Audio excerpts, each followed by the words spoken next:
All right. Welcome, everyone.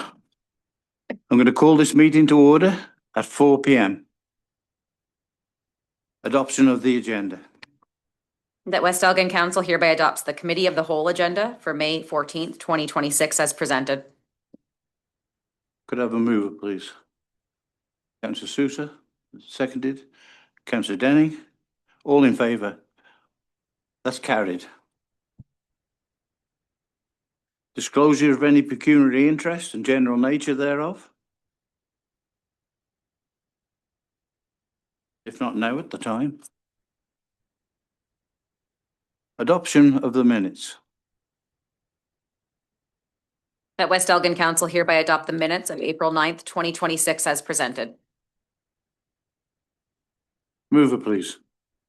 Councillor Denning, seconded. Deputy Mayor Tellier, all in favour? That's carried. Business arising from the minutes.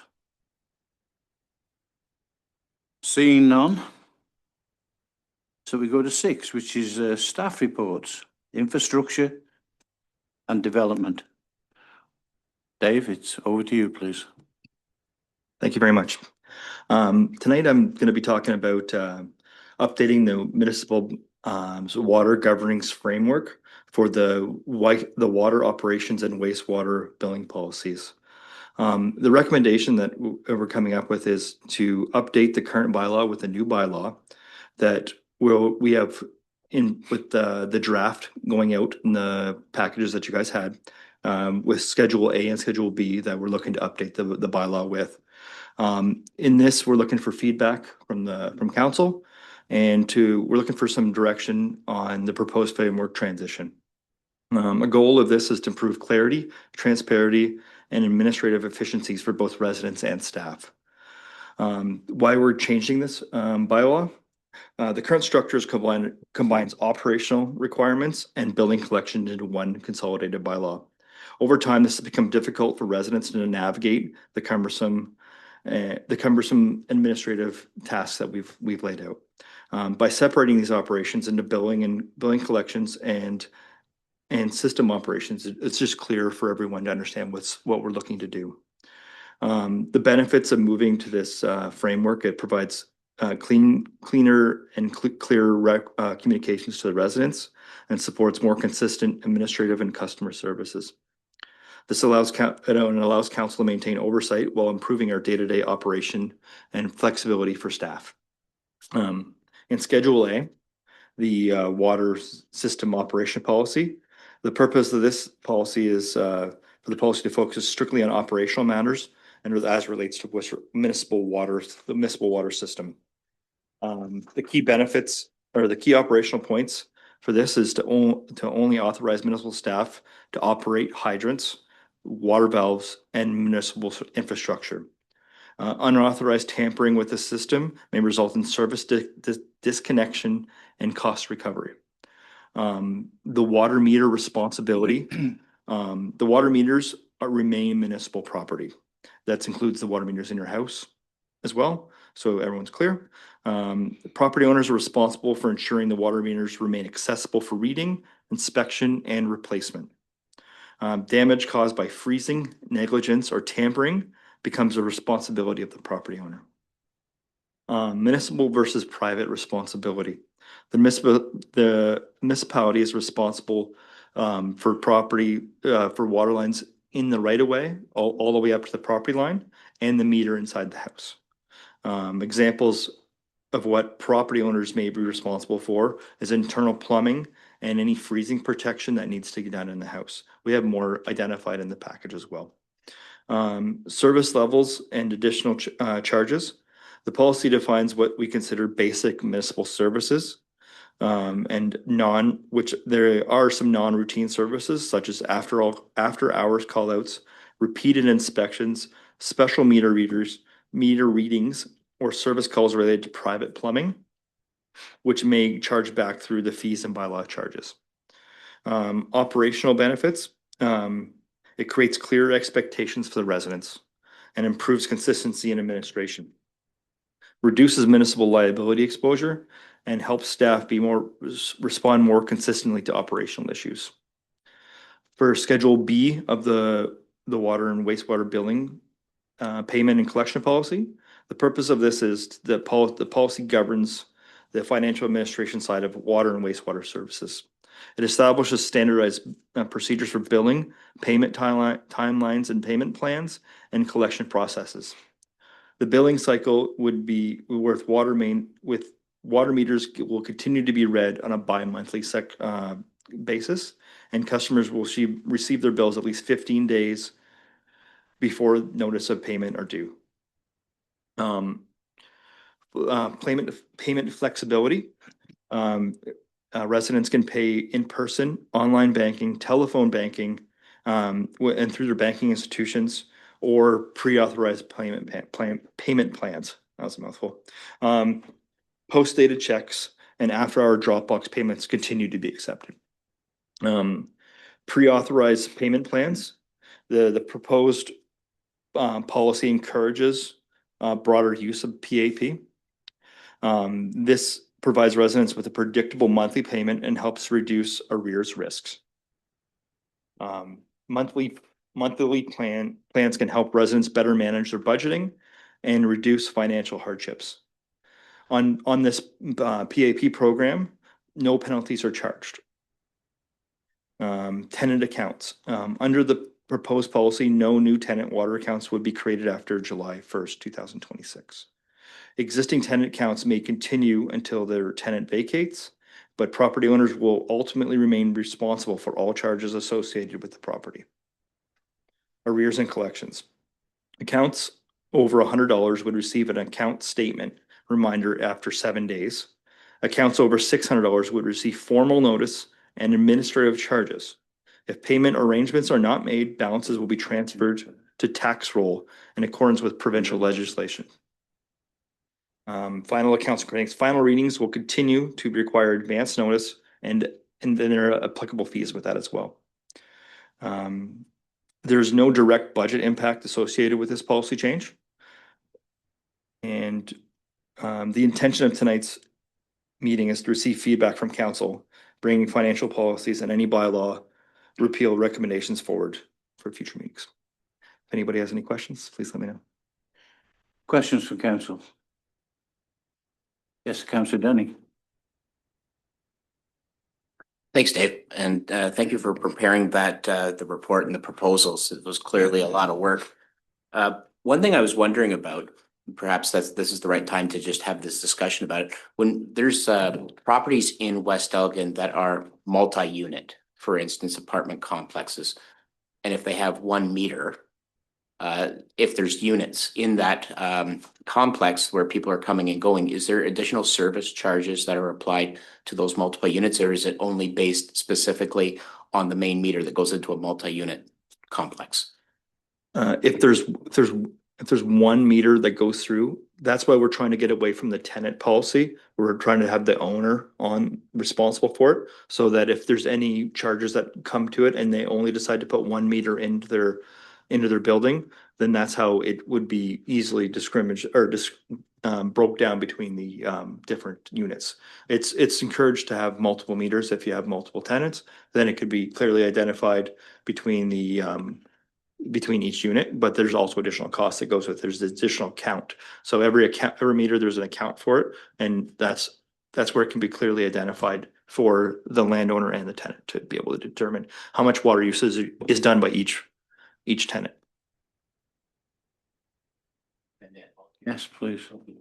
Thank you, Mr. Mayor. One follow-up. Thank you for that. So then the landowner of a multi-unit property would have the option to choose 1 main meter or have individual meters to each unit?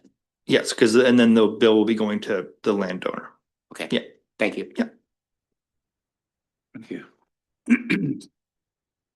Councillor Susu, was you on?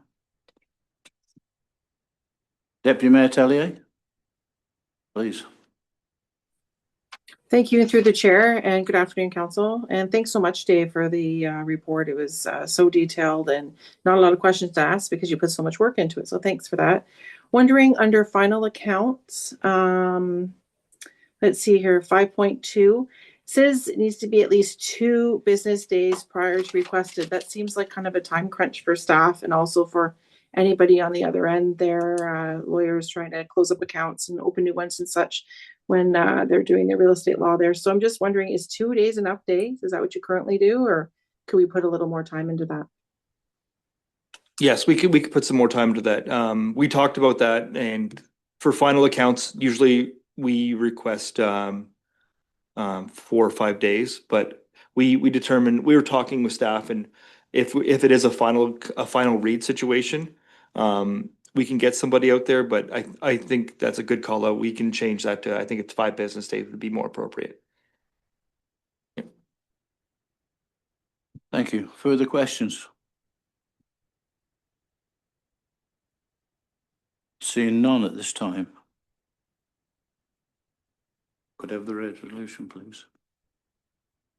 Recommendation is that West Elgin Committee of the Whole hereby receives the report from D. Sharon, Manager of Infrastructure and Development, and that council receives the draft amendments to the policies for water system operations and the water and wastewater billing, payment, and collections 2026, and that council provide feedback and direction on the proposed transition from bylaw 2022-19 to a policy-based framework, and that staff report back with final policies and a bylaw to repeal recommendation for consideration at a future council meeting.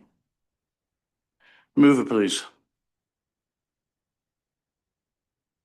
Councillor Denning, seconded. Deputy Mayor Tellier, all in favour? That's carried.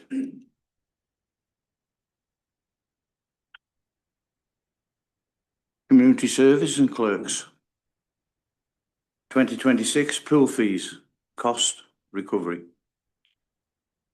Thank you, Mr. Mayor. Through you to Committee of the Whole, this report is being brought forth today to discuss the 2026 pool fees as well as the cost recovery.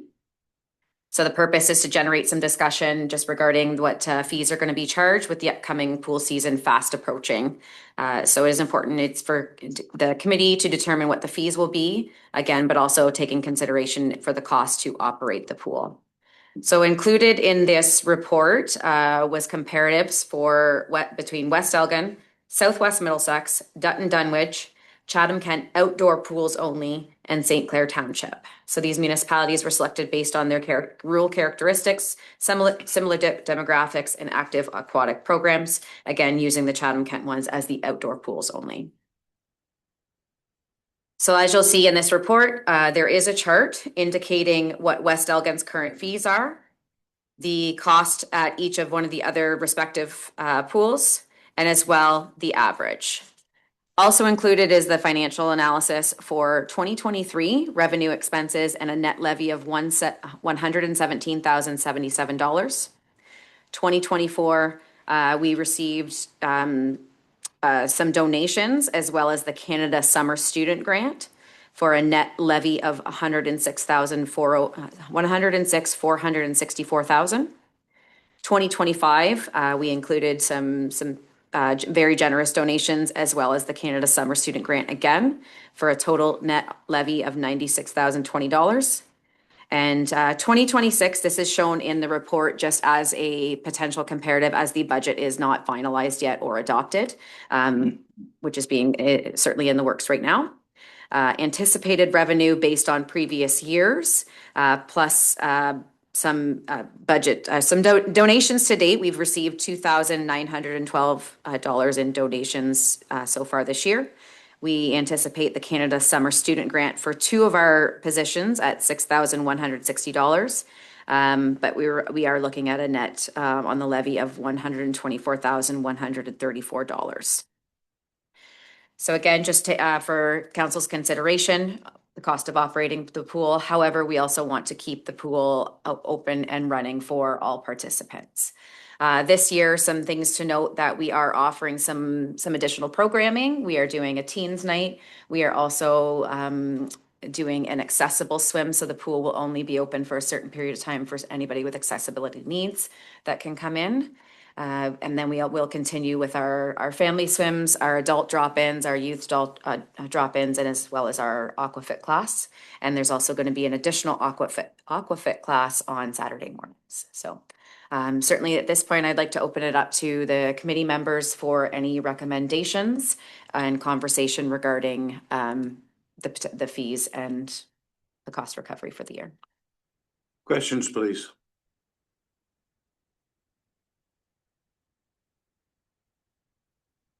Councillor Sousa. Through you, Mr. Mayor, did we get if I understand this correctly, we had a grant donation last year? Yeah, Was it so significant? last year we had a couple very large donations, one from a local farmer, and then we also had one from the pharmacy, as well as Tim Hortons, I believe. So our communications and recreation coordinator has been reaching out to lots of businesses, but of course, money only goes so far. So we are very, very appreciative of the donations that we received the last 2 years. We don't know what we'll receive this year. So far, it's been just shy of $3,000. Yeah. It's nice to have those donations. Absolutely. Thank you. Yeah, so just some notable differences in within the chart. The family swim at $10, which is our current fee, $10. It remains aligned with the upper range. Adult pricing remains competitive. Our youth drop-in is $5. It is the highest among the comparators, which could certainly impact usage for our youth. And then our aquafit does continue to be above average when it's not subsidized. So currently it's listed in our bylaw as $10 per class. We were able to drop it down to $6 in 2025 due to a sponsorship. However, leaving it at that $10, it does, the average is $6.50 compared to our $10. So I'm just looking for some direction from the committee on what we would like to see this year for our fees. So again, right now we have our youth drop-in at $5, average is $3.25. Adult drop-in $5, average is $3.85. Family drop-in $10, average is $9.15. Aquafit $10, average is $6.50. Any comments from any committee first? So we've got a little time before the pool opens. Is that correct? We do, but we would like to get the prices out there. I realise that, but if a donation comes in late, we could make an adjustment. Absolutely, we could. Further questions? Councillor Denny. Thank you, Mr. Mayor, and Madam Clerk, thank you for the report. I've reached out to that very generous farmer who donated last year, and just waiting to hear back from him, but I'm quite hopeful that he will be contributing yet again. Wonderful, thank you. Thank you. Okay. Yeah, Deputy Mayor Telly. Thank you, and through the chair, and thank you for that, Bill. I really appreciate that groundwork. You're always so right in there and doing that. Yeah, echoing what the mayor has said, if we have a little bit of wiggle room, I'd like to wait and see exactly what happens with the community and what happens with those fees. I wouldn't want to put them out and deter people when they have a pamphlet in their hand that maybe in the middle of July doesn't reflect exactly what the fees are. So if we could, I know it's an ask, but if we could hold off a little bit, that's where I'm at. Further questions? Councillor Sousa, please. Through you, Mr. Mayor, I'd like to see that number more along the lines of average. I mean, I know it's tough to swallow for families struggling to afford $5, and the highest amongst all those communities. So it's a little tough to swallow. Thank you. Okay. Yes, Councillor Denny. Mr. Mayor, thank you through the chair. And again, Madam Clerk and Council, just like it would be a strange coincidence, I just got a message from that very generous farmer who's willing to donate $5,000. Amazing, okay. Wow. Thank you. Yes. Okay, so, That surely will make a difference to some of the figures. yeah, so putting it back to the floor, is the committee looking to still hold off And we'll continue to reach out to different businesses. Is that what I'm hearing? Okay. Say it up, please. Just for council, for your awareness, while we recognize we are higher than the average, I would also direct you to the cost. And when it says net levy, that's the cost to run the pool that falls directly to our taxpayer. So council, your direction is certainly where we're going to go, certainly balancing between community need. But I'm just going to make sure you're aware of that bottom line. So when we do go to budget, to understand there is an actual service operational cost for our pool. Thank you. Deputy Mayor Tellier. Just throwing an idea out there here. Thank you through the chair.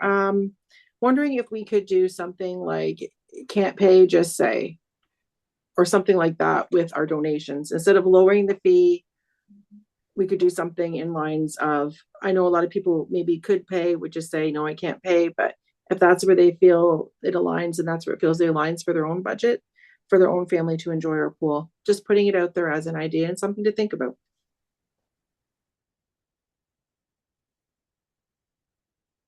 Certainly what I can do is I can put some other options together once I can speak with our recreation coordinator, put out some more information, looking for some more sponsors, and perhaps bring it back in June. We will certainly need to make a decision in June as the pool is set to open at the end of that month. So we'd like to get those, get that information out to all of our pool users. Deputy Mayor Tellier, please. Sorry again, through the chair. Yeah, and we just have a recreation meeting next Wednesday, the 20th. So maybe we could also bring some ideas and talk about that during our rec meeting and bring it back to council as well. If maybe we have a creative idea on our end. Okay, thank you. Thank you for that. Okay, can we have the resolution for that? And then Yep. we can move from there. So the recommendation would be that West Elgin Committee of the Whole hereby receives the report from Terry Toshchik, Manager of Community Services Clerk, and that West Elgin Committee of the Whole hereby directs staff to bring back the 2026 fees and charges for the West Elgin pool at a future meeting of council. Move it, please.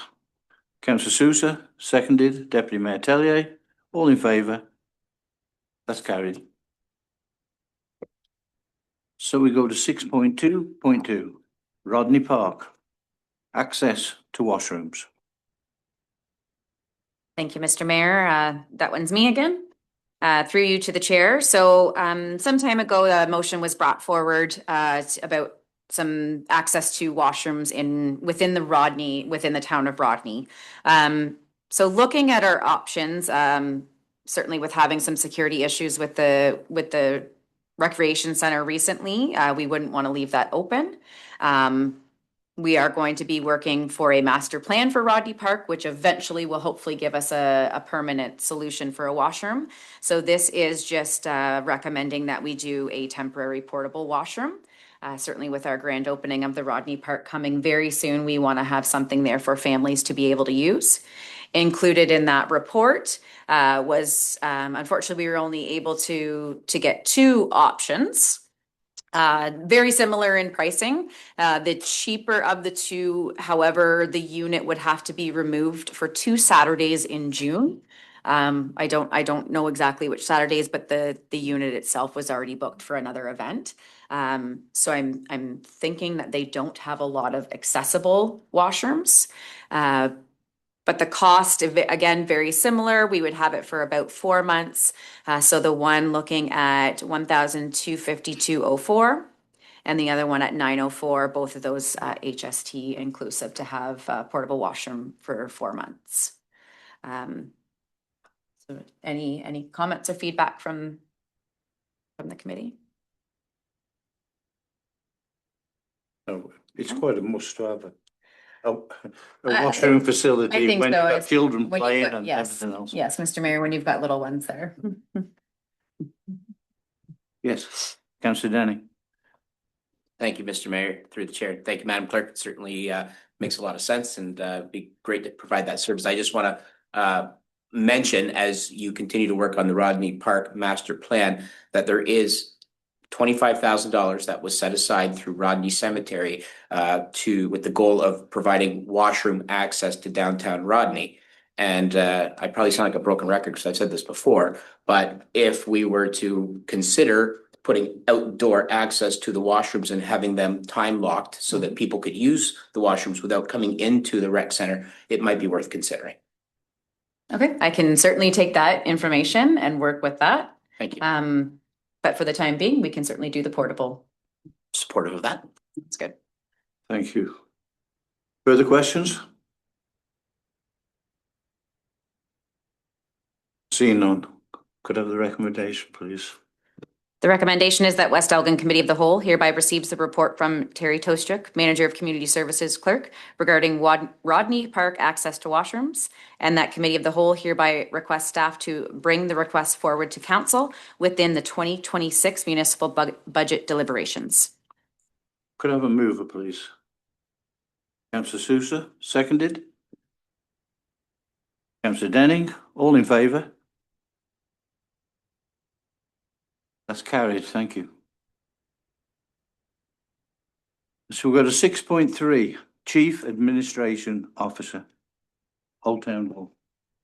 Thank you, Mr. Mayor and Council. Sorry, there is no report attached to this. It is more a verbal conversation.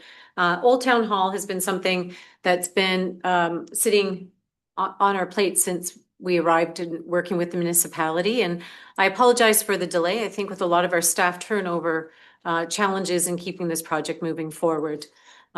We've been working with Spreets to try to determine what an estimate cost would be to do renovations on the Old Town Hall. And for Council's awareness and for those who are just joining the municipality, we did have a ISIP grant, and the focus of the grant was for cultural purposes for a total renovation cost of $2,516,250.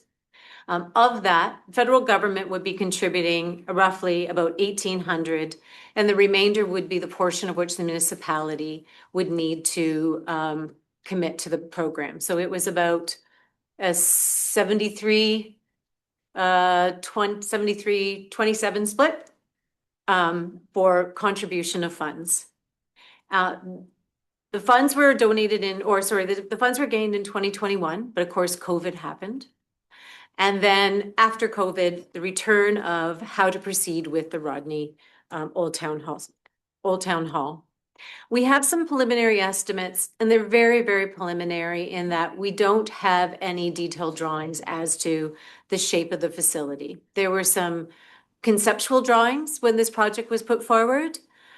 So until we can have conceptual drawings, everything we have in numbers right now are very, very rough.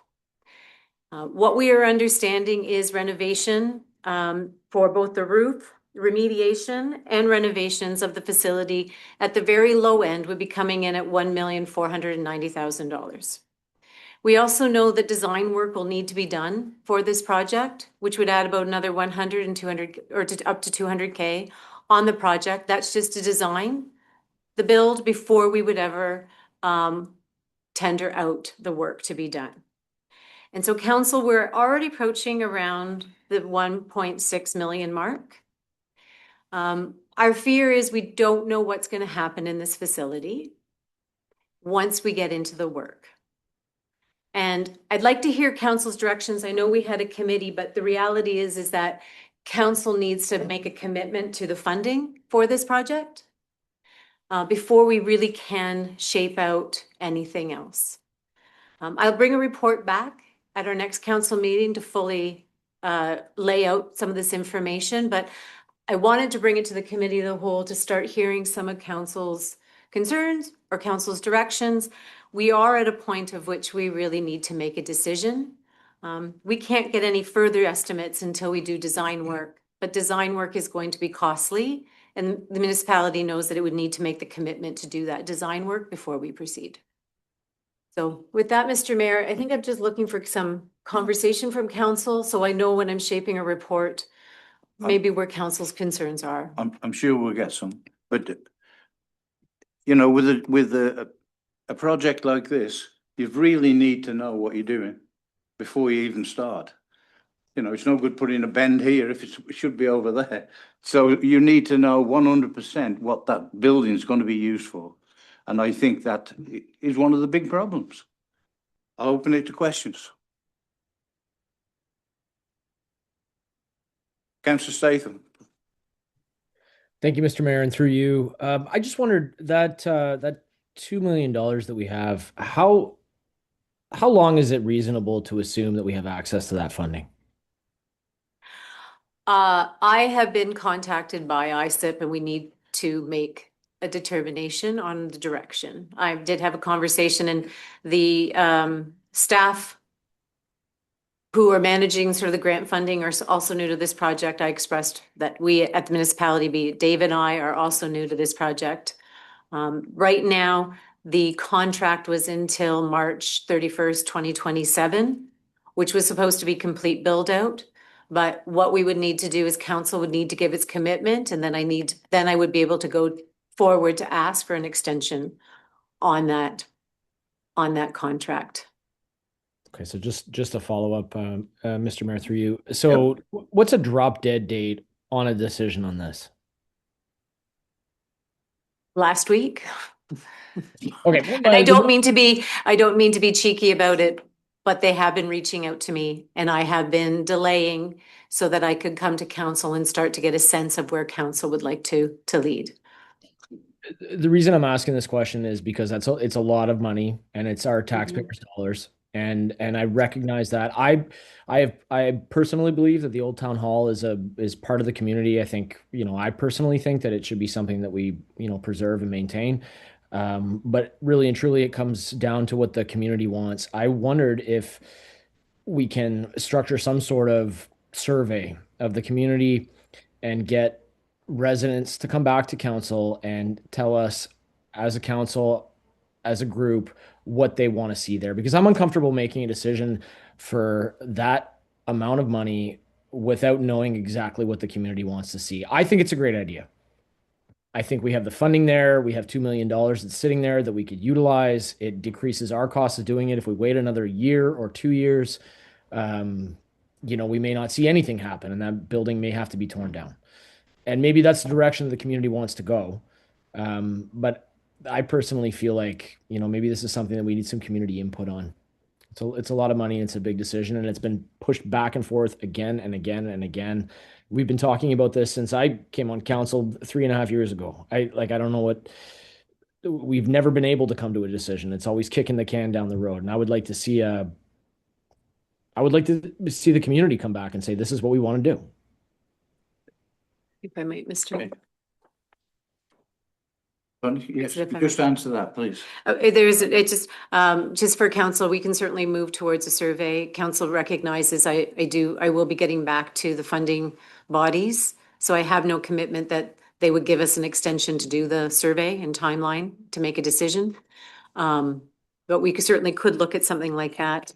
It does not have to be the keep it, tear it down. Those don't have to be two polar decisions. There's certainly other options. I mean, the other option is which you can have an investor take over the building and bring it back and utilize it. It just depends on whether you're wanting to maintain this facility as municipal facility or you're just wanting to maintain the facility.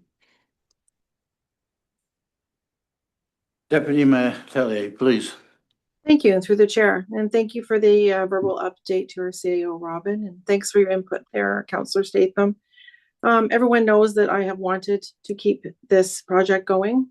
I beg to differ that we don't have it's not conceptual drawings. It was an engineer from Elgin County. We asked them to draw it. They said they would do it in kind for us for West Elgin. And then we put in the grant. We had the CAO from Elgin County come, who had a library background. We had Janet Given. We had the library clerk come. We had everybody come and all go to the building and put together this proposal. We used a grant to write the grant, a grant that we were granted to write the grant of $2,500 to hire someone to write this grant. It was extremely professionally done in a very short time frame with a lot of input from staff of the day. It has been, as Ryan said, kicked can kick down the road over and over again. I have called, I have emailed, and I'm told all the time we're just in a jam. We did have a survey. We had, I can't remember how many people right now, but a lot of people to our rec center who came out and said, find a way, make this happen. We showed the drawings of what exactly we were thinking about having and what we submitted for the grant to happen. I don't want to hear we don't have parking because we make parking for everything else in our community. So that wasn't something, that was something that someone negatively said. That's not a thing. I just really think if we don't have, like, I know people in West Lauren are upset that they lost their building years ago to fire and other things, and it's not exactly the way they'd like it. I just really think we need something that roots West Elgin. We're not going to call it Rodney because we're West Elgin. That roots us together. That brings, I mean, just down the road in little tiny Highgate, we have tons and tons and sold out shows to what they have there. I really think we should take advantage and look at the offer from Elgin County how many years ago of a very low cost loan or something to make this a place on the map and preserve our town hall. And I think we need to get off the pot and just do it. Thank you. Councillor Sousa, please. Through you, Mr. Mayor, I agree with Teresa. I think it's a very, very, very special building. I'm comfortable with investing in this building. For example, the West Elgin Dramatic Society, they play in Dutton.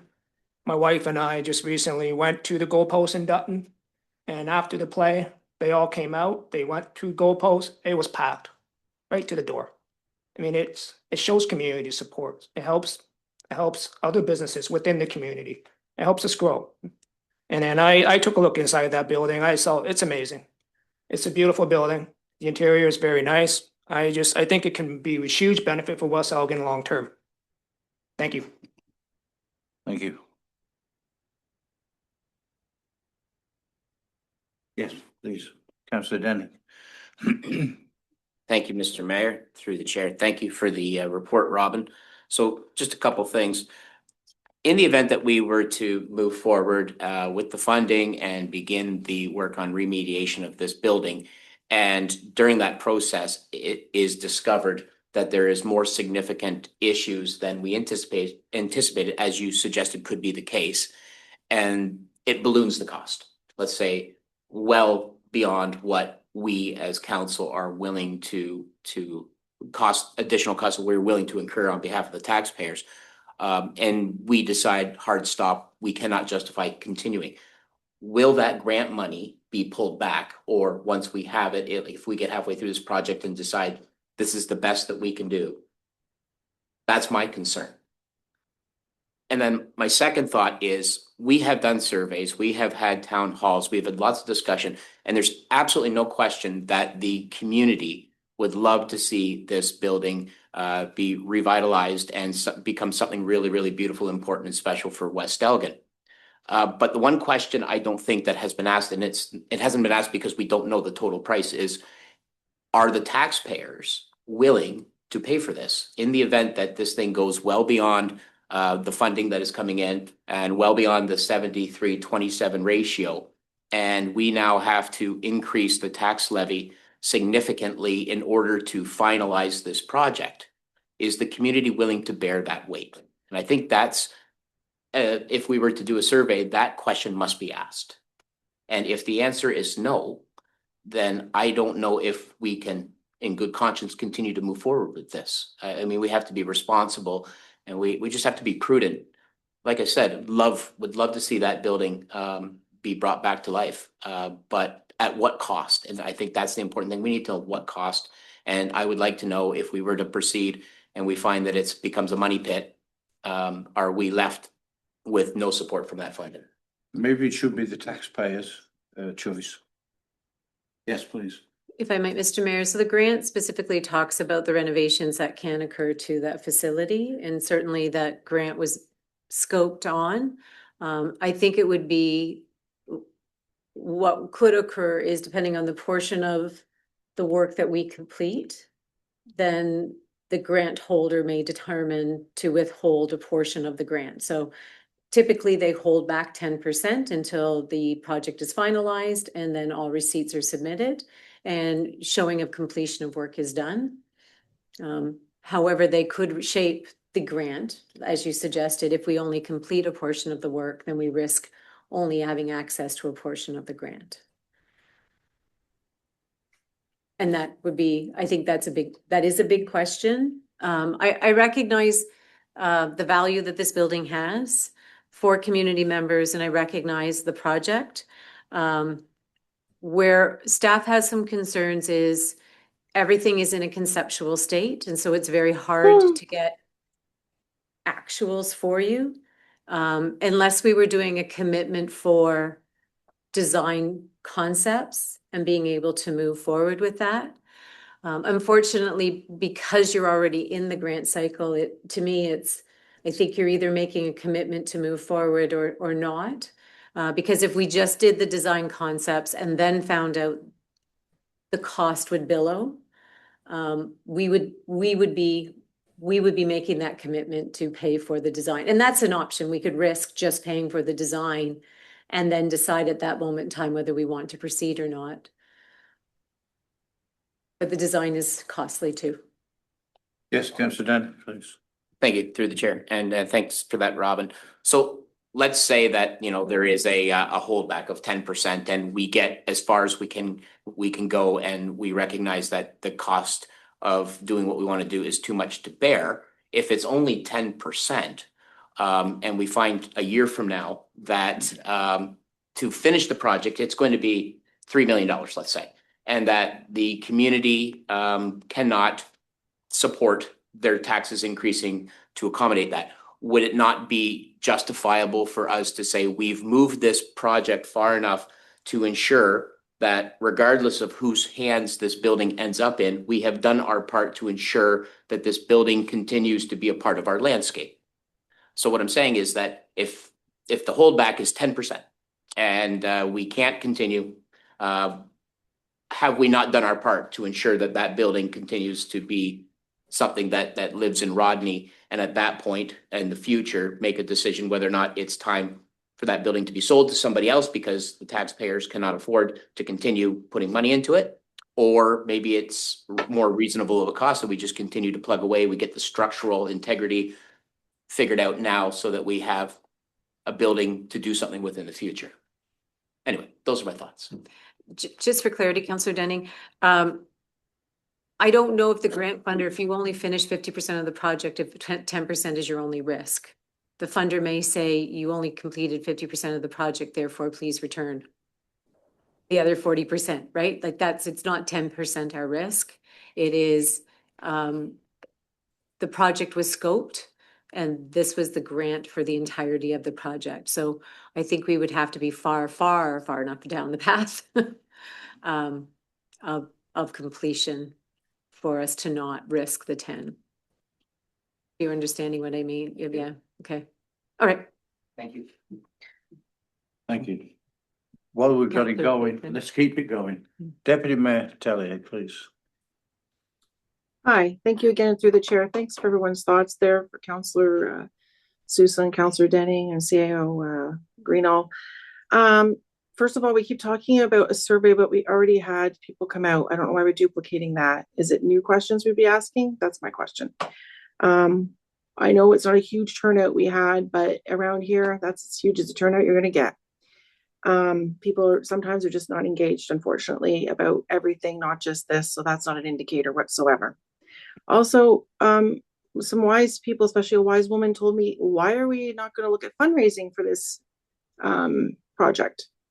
We fundraised a large amount of money in this community from our park. We fundraise and write grants all the time for different things. That could be something that we need to be doing as well. I just really think that we already have a lot of what we already need to keep this grant. We have this money, and why would we shun not having this money and say, no, we don't want it, and just do something else with the building? So I'm just confused about why we're still talking about a survey. That would be a very short time frame for a CA to get back and forth to the grant funding people. So yeah, just confused about why we're still talking about a survey at all. Councillor Statham has a comment. Yes. Councillor Statham, please. Thank you, Mr. Mayor, and through the chair. I guess I sort of echo Deputy Mayor Tellier's comments there. We have $2 million that's been allocated to us in terms of funding. It would be so foolish to not utilize that money, even if that only gets us partway down the road. It makes that, to Councillor Denning's point, it makes that property more saleable, and it increases value in that property. Now, I'm not saying that we would necessarily qualify for the full $2 million, but if we have 2 million that we can use, why would we not take advantage of that? That's what I'm failing to understand. Like, I get it, there may be a burden on taxpayers, but even if we abandon the project midway through because it balloons into a ridiculous amount and we can't sustain it, there's not the support from the community, at the same time, we've been able to invest a portion of that $2 million into the construction of that facility, which we would recapture if we were to sell that asset. So, that's just my thought. I understand all sides of it, but it seems silly to me to leave $2 million sitting on the table and not utilize it when it's already been approved. And to Deputy Mayor Tellier's point, if we already have a lot of these designs and drawings kind of drawn up, I don't know why we're reinventing the wheel. Maybe we can just utilize those. I'd love to see the town hall turn into a community space that's available for everybody. I would love to see that. I don't want to burden taxpayers, but I would love to see that. And if $2 million gets us, I would think, at least most of the way there, I don't want to just walk away from it. It's money that was on the table. We got that grant. People worked hard on that. And we have that money available to us. It seems foolish to just leave it sitting there. It's just my view. Okay, thank you. If I might, Mr. Mayor. Yes. Um, And then, Yep, there's a good question that you brought up, Councillor Statham, is around the ability to sell. And so we'll look through the grant. Sometimes grants you cannot sell the property. If you do sell the property, then you're committing to the returning of the funds. So I do have that noted here to make sure that we do go through the grant and answer that question. If we were to invest and go down the process of starting a rehabilitation and decide that we no longer wish to continue, do we have a risk if we sold to return the funds? And just for council's awareness, what we have is 1,800,000 from grant funding. The remainder, which brings us over the 2 million, is our commitment of our contribution to the project. Councillor Sousa, please. Through you, the chair. The grant. So say we spend the 2 million, are we able to apply for additional grants on top of the grant that we're receiving? Like 2 years down the road, well, project's almost done, can we invest in other grants out there? I believe we would have to find out if there are other grants that allow you to stack with this grant. That would be what we would have to always apply for. Where we are now, because the grant has been sitting so long, like I said, I need to proceed with getting back to the grant funders to say, here's where council's starting to lean to make sure we have enough runway to do the project. And that's what this conversation was about, to get council sort of where they're sort of feeling on this, so I can go back to the grant funder. If you're wanting to look for additional funding, we certainly could look for that. But again, it has to be, any new funding has to consider that it would stack. This is already provincial and federal funds, so we may be limited in what we can find. Thank you. Okay, thank you. Deputy Mayor Tellier, please. Yeah, thank you through the chair. Just further to the question from Councillor Statham and the response from our CAO Reno. We looked in the past, for the former CAO treasurer, looked in the past, and yes, a lot of grants we found could be stacked with this. Not sure because we've left it so long still, but in the past when we looked, there were many grants that we could stack with it. There were cultural, art. I'd have to look because former councillor Navakis had all that information, so I would have to, and one of our committee members, Angela Bobier, had that information, so I'd have to double check and look back and find it. But when we did investigate, they said we were able to stack at that time, and that was probably end of 2024, maybe, or mid 2024 that we investigated that. Okay. Anything else? So we'll carry on pursuing that the best way we can, Thank you. please. Okay, so we're going to be moving on and we're going to planning. So, sorry, Oh, do you would, Councillor Statham. oh, sorry, councillor Statham. no, my apologies. That was a last minute question, and through you, Mr. Mayor. Robin, when do we absolutely? I know you said yesterday. Realistically, when do we absolutely need to come to a decision on this? I know you said yesterday, but it's today. So when do we like? Do we have any more time? I will be writing a report. I brought it to the committee of the whole so I could hear your thoughts and understanding where council. That's why we implemented committee of the whole again, so we could hear council's thoughts and have you share sort of your concerns or information. I will draft a report for the next council meeting so that it's sort of clearly out. Here's where we are today. Here are the funds that we feel will also need to be invested, and here's the risk. And that's really what staff wants council to be aware of. We recognize the value that this can bring, but at the same time, if it was, we want a beautiful building, but we don't want to have the taxpayer do heavy lifting for that building, I guess it's if council will have to decide if you can't have both of those statements be true, you'll have to decide which way you'd like to fall. Because we don't know so much about this building, because a design build still needs, like a complete drawings need to be developed, we won't know until we get into the project what the true costs are going to be. And so council will then have to accept a bit of a risk on the cost could balloon. Right now, we're at about sort of our, back of the napkin, but it's the estimates we've been provided. We're already at the 1.6 mil. So council, then that's where we're just sort of saying it. We know that this grant was for culture. We know that there was an intended purpose for the development of this building. But what we don't have attached to it is a business plan that says, here's where we can draw revenue or here's where we can offset to the levy. But to get back to your original question, I'll bring it on the next meeting so council can have some more discussion and deliberation about that. And then with that, I feel I need to get to by the end of the month, I need to get back to the granting source to say we are making a commitment and we are going to move forward. I guess Or not. if I could just follow up, if it's okay. Okay. Through you, Mr. Mayor. It's very difficult for me to make any kind of firm decision on this without having, firm. We have no firm numbers. It's all, this is the grant. This is what we have. We don't know how much it's going to cost. And again, Deputy Mayor Tellier was mentioning we've had all these studies.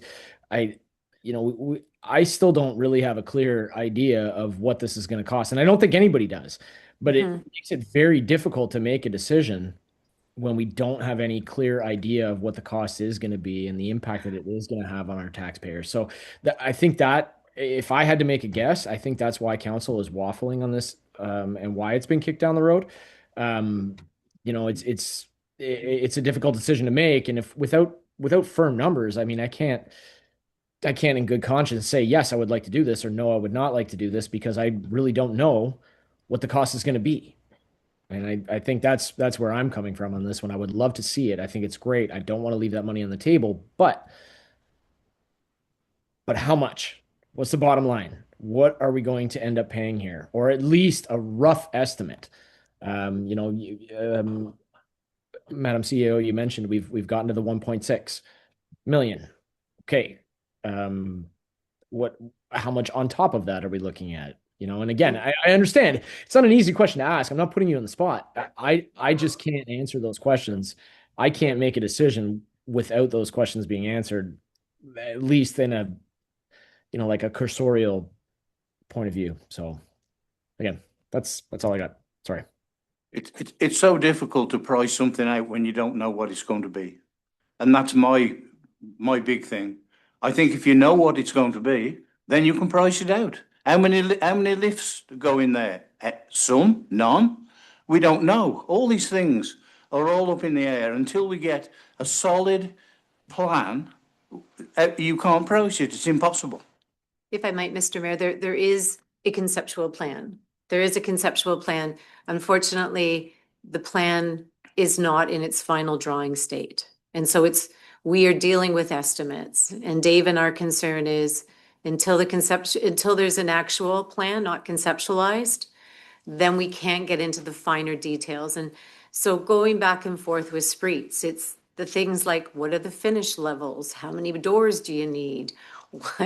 What type of tile? Like there's the minutia that right now everything is a sore thumb. And that's where Dave and I have some concerns that we know the numbers we're giving you are conceptual numbers, they're estimates.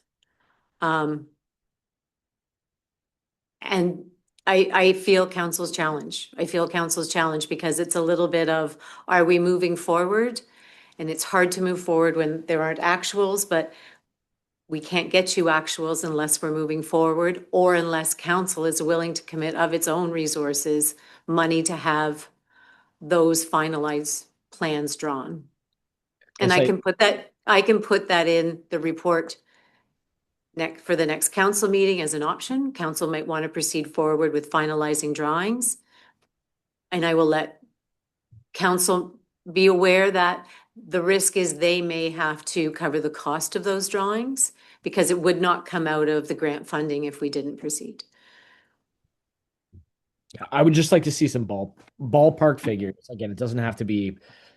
That's what we can give you Anybody right to- now, our estimates. Yeah. Deputy Mayor Talking Telly. about finishes and stuff like that. Maybe we can find a middle ground and say mid-level finishes. Here's a ballpark. Here's what we're looking at, and then at least we have something to go on because at this point I haven't had any. I haven't seen any of that. So. Deputy Mayor Telly, please. Thank you, and through the chair. Wondering, since we're not getting a lot of feedback from our current engineer that we're using, if we need to make a motion to look at other engineers, or if that's just not even something that we should do. Do we have an opinion on that, or what it would look like? I'd value that opinion.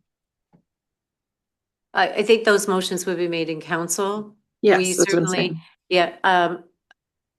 Hearing your comments, council, I certainly have a direction now and I'm hearing your concerns. And so I will make sure to answer some of those concerns within the report that I have. Okay, thank you. That might be a consideration, but that will further delay. Like we're at a point, I think, where we need to make a decision. Are we moving or not moving because the grant is nearing its end?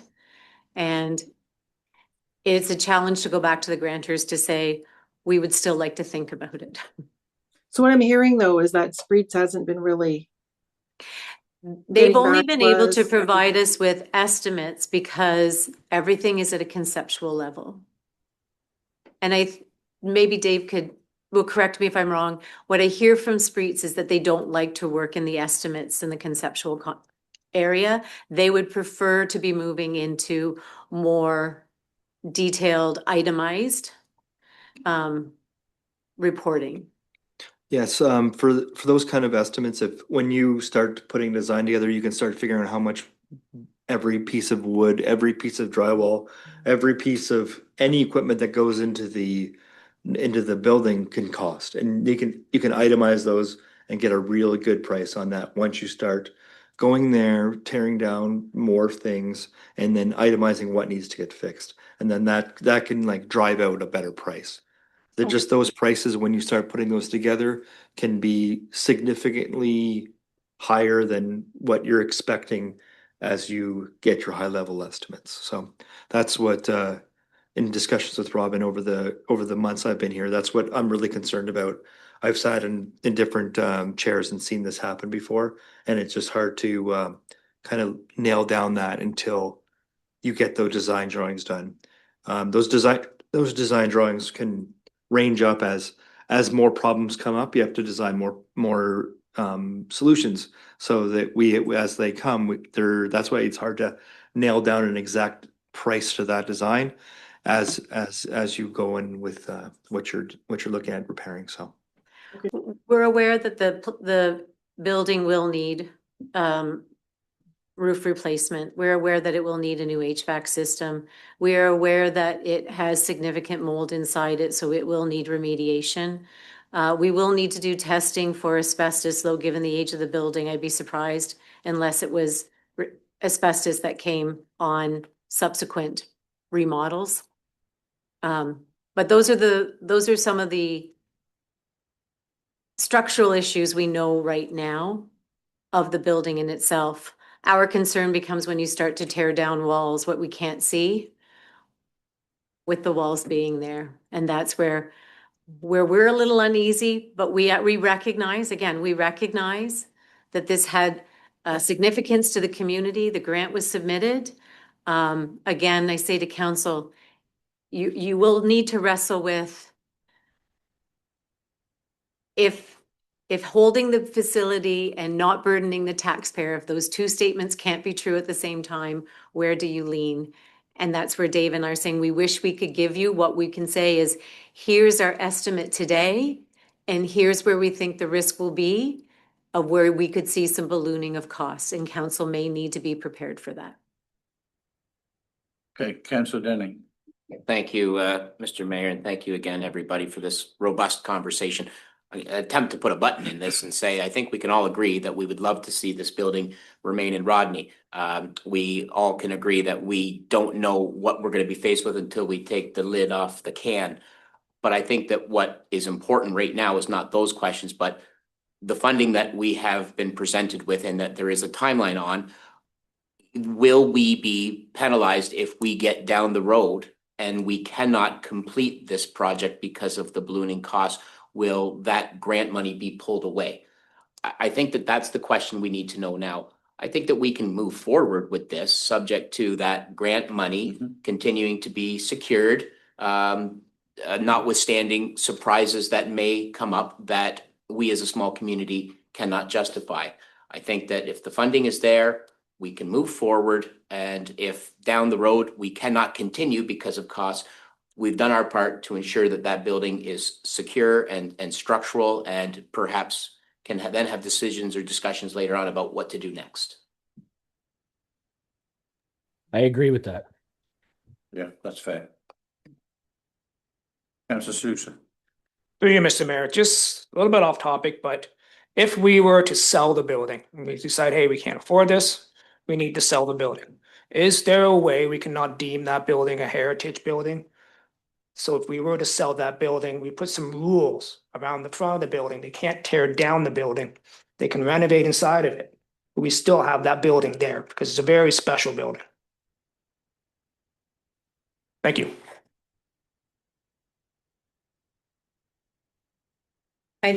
At the moment in time, West Elgin does not have any bylaws or structure around heritage buildings. Typically, heritage buildings, you encourage to maintain sort of a look and feel and certain characteristics. Municipalities will put in heritage bylaws as an incentives, but generally those incentives also offer tax breaks to the people who own the facilities. We don't have a bylaw. It's not something I think we can put together inside of a month or two. I think that's a bylaw that we would really need to deep dive, because it's everything from the whole building can be a heritage. The whole building is deemed to portions, to characteristics. But then again, you remember then the other side of that is people typically do that one to maintain characteristic, but then they get a tax relief in order to do so. Thank you. It's just it'd be sad to see that building get torn down. I know there was, West Lorne used to have a beautiful building there, and I seen the pictures, and it's beautiful. It's gone. And it would be really sad to see that go. I'm just trying to come up with solutions that we can keep that building. Thank you. Yeah, the old town hall, the front of the old town hall was built after the town hall was built. That was an add-on.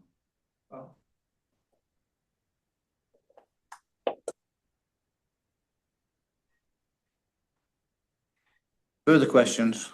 And we'll move on. Deputy Mayor. Not a question, just through the chair, just the Councillor Souza's point there. So I made a motion a few years ago to put together a policy for heritage designation, and it was really sticky. The report that the clerk came back with at the time. And I think our CAO's touched on a lot of it, but it was really, really difficult. It's really difficult to go through heritage designations for buildings and for homes, and to have that policy. I wouldn't say it's difficult, it's just a lot going on with it, and then so many parameters around it. So it has been looked at, it has been discussed. I can't remember how far back, I'd have to look, but yeah, the motion, we just didn't even look at it anymore. It was just a lot. So just to give you some background on that we have looked at that for area. Because, you know, our beautiful wee little jail, even our BMO building in West Lorne, like there's so many that we could designate heritage, but it was just really sticky to go through. Okay, Thank you. thank you very much. Thank you, Rob. We'll leave it in your faithful hands. I'll bring something back to council. Okay, we're going to move on to 6.4. It's planning. 6.4.1, planning fee update. Welcome, Lindsay. Great. Thank you. Can everyone hear me okay? You can hear me well? Great. Yeah. I do have a presentation as well. Did I just wait for it to come up here?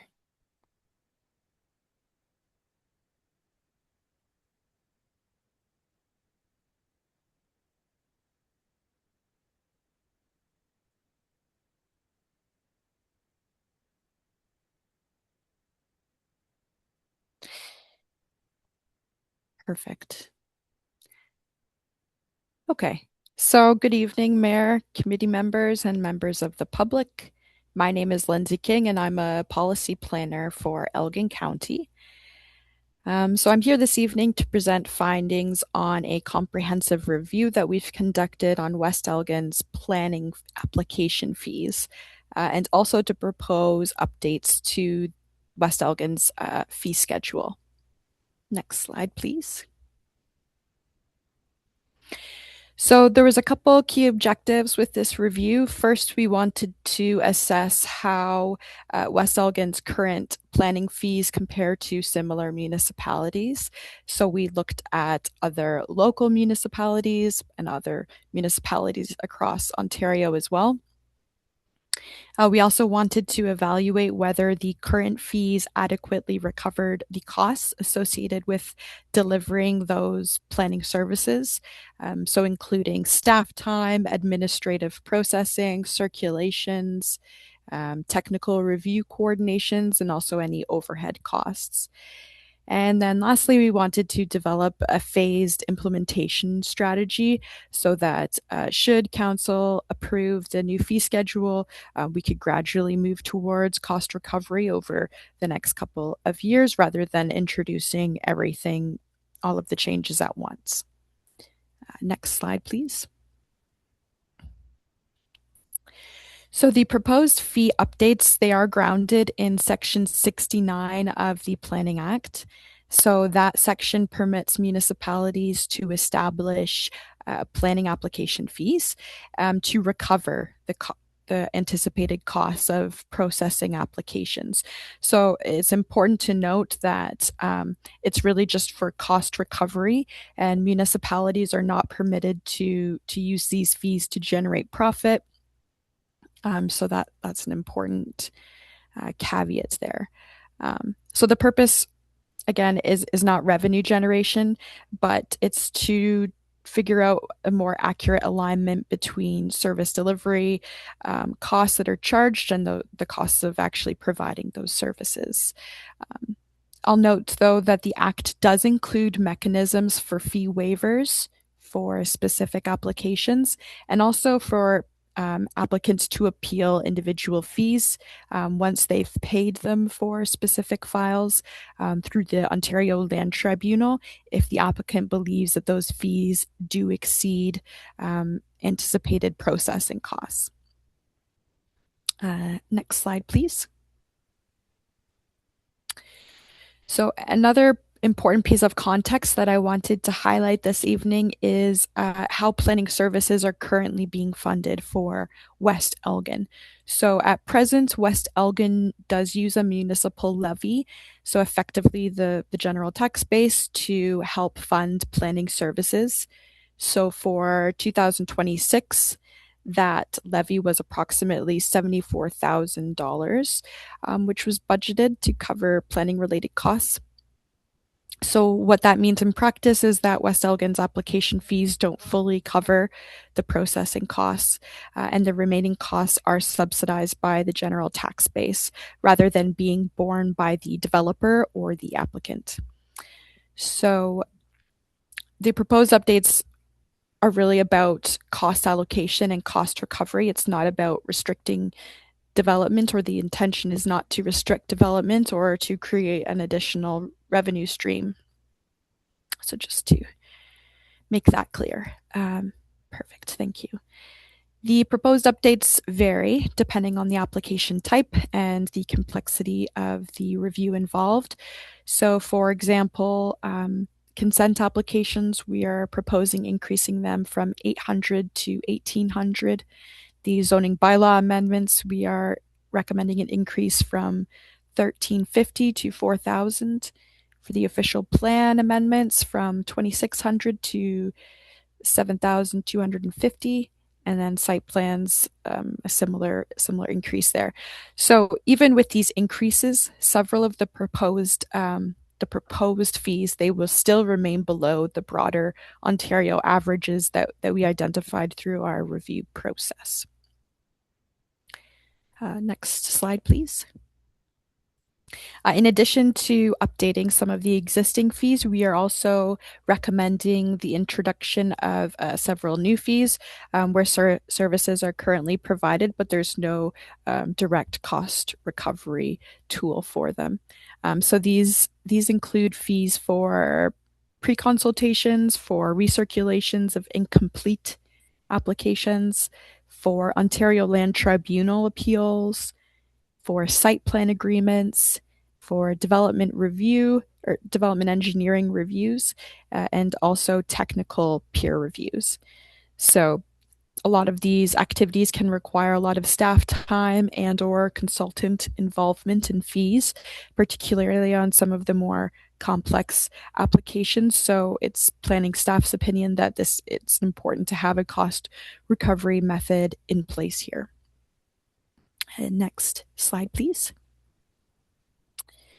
As mentioned, to help reduce that immediate impact of the proposed fee increases to applicants, we're recommending a phased implementation approach over 3 years. So the proposal would implement 50% of the increase in 2026 as of July 1st, at least that's the recommendation. 75% would come in 2027, and then the full implementation by 2028. Next slide, please. So just to summarize, the proposed updates are intended to better align the planning fees with the actual cost of the service delivery. We're also looking to improve transparency in how planning services are funded, and reduce reliance on the municipal tax levy to subsidize the development applications. Of course, we want to maintain compliance with the Planning Act's cost recovery framework and also implement changes gradually through a phased approach. Staff are recommending that this committee receive the report that was provided for discussion and direct staff to amend the planning fee schedule for West Elgin's Council's consideration in 2 weeks. That concludes my presentation, but I'm happy to take any questions that you may have. Thank you, Lindsay. Have we at West Elgin fell that far behind that we have to put increases so large in 1 year? So through you, Chair, that's correct. I see that West Elgin's planning fees have been in some ways updated each year, but a lot of the individual application fees themselves weren't changed. So there were minor changes, but a lot of the fees have remained the same for several years, and I would imagine that they were below the average at that time as well. Okay, thank you. Further questions? Councillor Statham. Councillor Statham, please. Thank you, Mr. Mayor, and through you, Lindsay, thank you so much for that presentation. I do feel like we've perhaps fallen a little bit behind on some of these applications. I was just looking for a little bit of clarity on the tables that were presented in the report that was presented. So in the fee comparison, table 1, fee comparison with Ontario municipalities, I see that the proposed increases in general are still consistently below the average, which I understand. In table 2, fee comparison, which with average local municipal partners, the proposed West Elgin fees often and in most cases exceed the average local municipal fees that were presented. So, for example, if a plan of subdivision, our proposed fees are $10,000, average local municipal fees are 6,300. Site plan applications 7,100 versus average local municipal fees of 3,100. So I'm wondering what the difference between the average that's listed in table 1 for the fee comparison with Ontario municipalities, the average that's listed there, why does that differ from the average with local municipal partners? And I'm assuming that my assumption would be that in table 1, the averages that are presented are from Ontario as a whole, and in table 2, those are local averages. Would that be a correct assessment? Through the chair, that is correct. So the first table has Ontario municipalities broadly, and then, as you say, the second table was for the local municipalities within Elgin County. And so part of the reason that those local municipality averages are a little bit lower is because some of those fee schedules are themselves outdated. And also because they are lower here than in some of the bigger municipalities in Ontario. Thank you, Lindsay. If I could, Mr. Mayor, just a follow-up. Yes, carry on. So I guess in our municipality, I think development is important. Encouraging new construction and new homes is important to us. If we're basing our increases on a provincial average, in which, Lindsay, I agree with you 100%, we are quite low, and the proposed increases are well below the Ontario average. However, when we're looking at our local municipal partners, the increases well exceed our local municipal partners listed in table 2. And maybe this isn't a question for you, Lindsay, but maybe this is a broader discussion point for the rest of council. If we're increasing our costs for some of these fees well above, and in some cases, greatly above, I'm talking about doubling or tripling the fees compared to our local municipal partners, I would suggest that perhaps we have a discussion on how that may affect the interest from developers to invest in West Elgin. Thank you. Great. Yeah, through the chair. So I just want to highlight that is an average of the local municipalities. So some will be higher, some will be lower. But also a lot of their fee schedules themselves are several years were created several years ago. And so it's good to keep in mind that they will likely be increasing as well. But this is also, that's part of the reason for why we've included that comparison. The fees that are recommended are just recommended. And of course, it is council's decision what kind of increases occur, if any. Thank you, Lindsay. Okay, CAO, please. Lindsay, I think we've had some conversations. I think recently Dutton Dunwich adopted a similar fee schedule increase. And then Through the chair, that's correct. Yep. I believe Southwold is also in the process of updating theirs as well. I think there's been some presentations from county planning in the last year, noting Elgin County in general has had lower than the provincial average, and then suggestion and recommendation to move both from county fee scheduling and local fee scheduling upwards to meet what the provincial average is. Council, just for your awareness, as Lindsay highlighted, one of the reasons for this is planning services tends to fall to the general levy, meaning that the average taxpayer is paying for the cost of development. And so adjusting these fees is to remove the burden on the levy and put the cost into those who are asking and utilizing the service. Just if that helps you, Councillor Statham, understand a little bit. We are early in the process, but it is a process that is beginning across the entire across the region. Councillor Denning, please. Thank you, Mr. Mayor, through the chair. Lindsay, thank you very much. My questions may be more for our new treasurer or our CAO. So we're talking about closing the gap of how much planning services is subsidized by the taxpayer, and that's a great conversation to have. But I think I need a little more context, like when we're talking about budget discussions coming up soon, and let's say hypothetically that we are contemplating a 5% tax increase. This planning service fee increase, how much is that going to impact tax increases or holding the line? Like, can we get that into a number? I believe last year in 2025, it was it 19,000 that fell to the levy? I believe so, yes. So last year, there was a deficit of around 20,000, so that's a 0.5 percentage point. This year they had 74,000 on, but I'm not sure 74,000 is the levy. Is that the delta after operational costs and revenue is considered? At the moment, yes.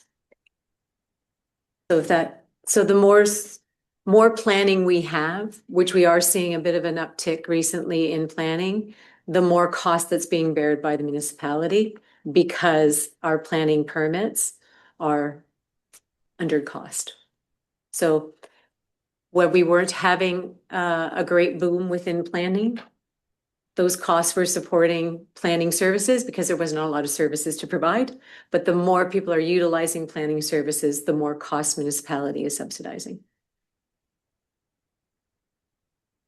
Yes, Councillor Through Denning. the chair. Thank you for that, and thank you, Madam Treasurer, as well. So what you're saying is that by implementing this new planning services fee, that this will, in fact, when we come into budget discussions, will help reduce the discussion about the necessity of tax increases on the taxpayer. We can say that confidently? Mr. Chair, if I may, this report will come back to council. It's here at committee of the whole to hear your discussion. Lindsay, I do believe that the Director of Planning Services has actually graphed out previously the impact of revenue increases, of which we go from a deficit to positive. Have you seen that report before? Through the chair, I have not, but that's certainly the intention generally is to align the fees with the cost. And as you say, the more fees, it's hard to predict because it's all based on how many applications we receive and what types of applications we receive, and also the nature of those specific files. So it's a little bit difficult to predict, but that was the purpose of the review as well, and reviewing, on average, how many hours we spend on these types of applications and what other municipalities are charging, etc. If I may, Mr. Mayor, Councillor Denning, when a final report comes to council, I believe that that initial document was presented to council when we initially were talking about movement to centralized planning. So I will connect with Matt Vaughn and Lindsay that when a final report comes to council, that we will do that as an attachment. So council has for awareness to see the transitioning of revenue on how it can move us from a levy supported to a completely user supported system. Thank you. Okay, further questions? Okay, we're going to move on to the recommendation, please. The recommendation is that the West Elgin Committee of the Whole receive the report from County of Elgin Planning Services Department titled West Elgin Planning Fees Update 2026-09 dated May 28, 2026 be received for discussion, and that West Elgin Committee of the Whole hereby direct staff to report an amended West Elgin planning fee schedule to council for final approval. Move it, please. Councillor Denning, seconded. Councillor Statham. All in favour? That's carried. Thank you, Lindsay. Thank you. And that'll bring us to 7, which is adjournment. That West Elgin Committee of the Whole hereby adjourn at 5:25 p.m. to move into regular session of council. Mover, Councillor Sousa, seconded. Deputy Mayor Tellier, all in favour? That's carried.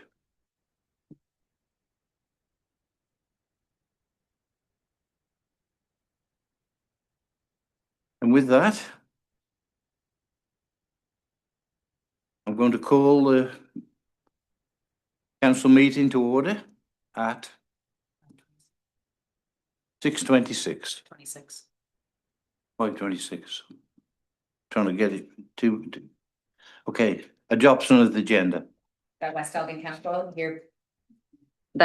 Council hereby adopts the regular council agenda for May 14th, 2026 as presented. Move it, please. Councillor Sousa, seconded. Councillor Statham, all in favour? That's carried. Disclosure of any pecuniary interest and general nature thereof. Okay. Through you, Mr. Mayor, to my constituents and council, I sit on the Roots and Revival Core Committee, and our group is on today's agenda requesting municipal support under item 7.3.3.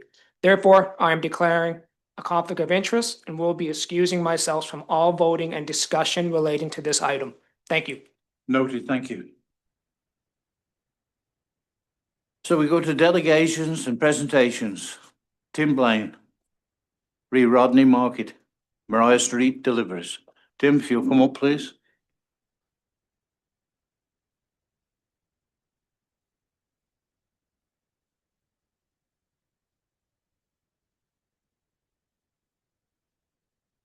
Mr. Mayor, council, and staff.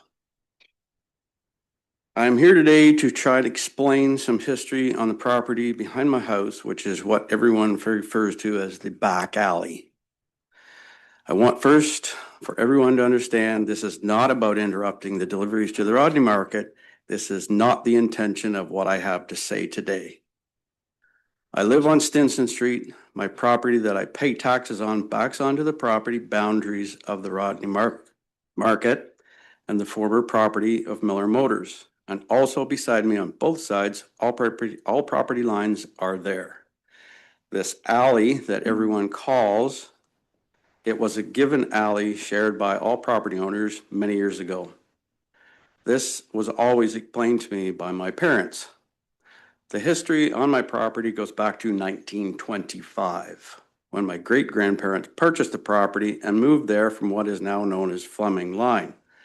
My grandparents moved in with them to take care of them in later years, and my mother was raised in that house, which I have purchased from my parents, so I do believe I have some credible history on the property. I moved into 230 Stinson Street in 1990. Over the years, from being a very wide access to all the backyards, it has diminished in size to being a very narrow choke point. Trucks may have backed in there many years ago, but most were able to drive through.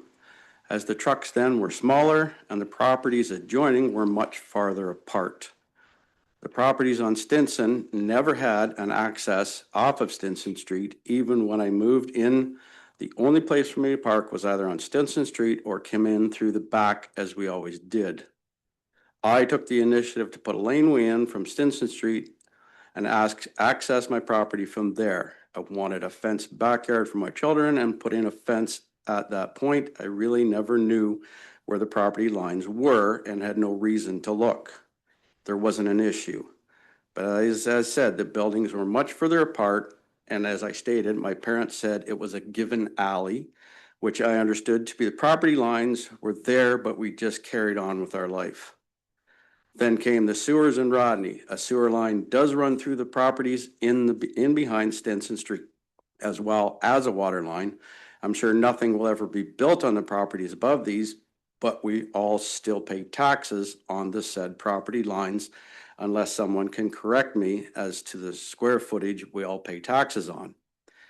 Which brings me to 4 maps I have, all access from the municipality showing the property lines. I had a building permit issued to me in 2021 and shows the property lines I had to abide by, which are into this area behind me. I sent 2 maps to all of you, but did not get a reply that you received them. I have them if you would like a copy, which I'm going to supply after. The other is a minor variance application with a survey completed showing the property lines but slightly off. Still no lane showing in the overhead photo. Third is the official West Elgin plan, which shows no lane but does show the one on the other side of Mariah. And fourth is the West Elgin zoning maps, still no lane. It is not a loading zone for the Rodney Market. Maybe back in 1998, when the Miller Building was erected on that site, there was some kind of deal made for access to the new building, but my family never heard a thing about it. Somehow there is a drawing stating a lane. They're now owned by the municipality, but how could this be? Is there a minor variance application from then, or how did the township acquire it? They do not maintain it, that's for sure. Some on council have known about previous issues with previous business owners of the Miller Building and the Rodney grocery store. Before this issue we have today, there was an issue before from the previous owners, as both owners, due to financial reasons, abandoned the properties and the financial institutions sold them. For many years, I have watched the trucks back in off Furnival successfully. My kitchen window looks through there, and I watch them from the coffee club uptown in the morning as well. I can say now that due to driver inexperience and the narrow access of the alley, a significant amount of property damage is happening, and also to the infrastructure under the pavement at Mariah. At this point, I will leave it up to council. You have my number. If you have any more questions, please don't hesitate to contact me. But there is basically other options in this very tight spot everyone calls an alley or lane for the deliveries to be made. Thank you for listening today. And can I present everybody with a copy of this with the maps and? Yes, you can. Anybody else in public that wants one, we can.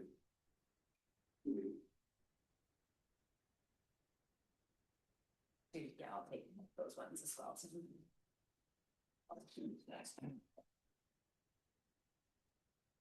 Thank you for your presentation.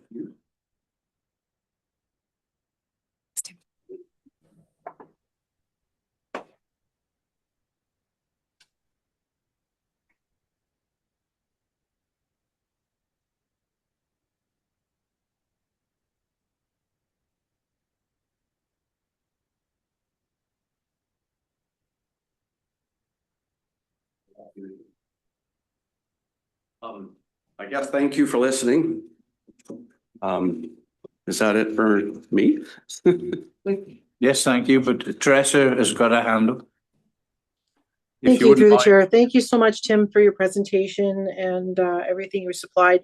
The email you sent, is this the same information you sent on April 23rd that I replied to you in? Yes, and there's 2 more maps on top of that. Okay, so I'll get those maps from you at some point, but yeah, I replied to. They you. are with my transcripts that I've printed off.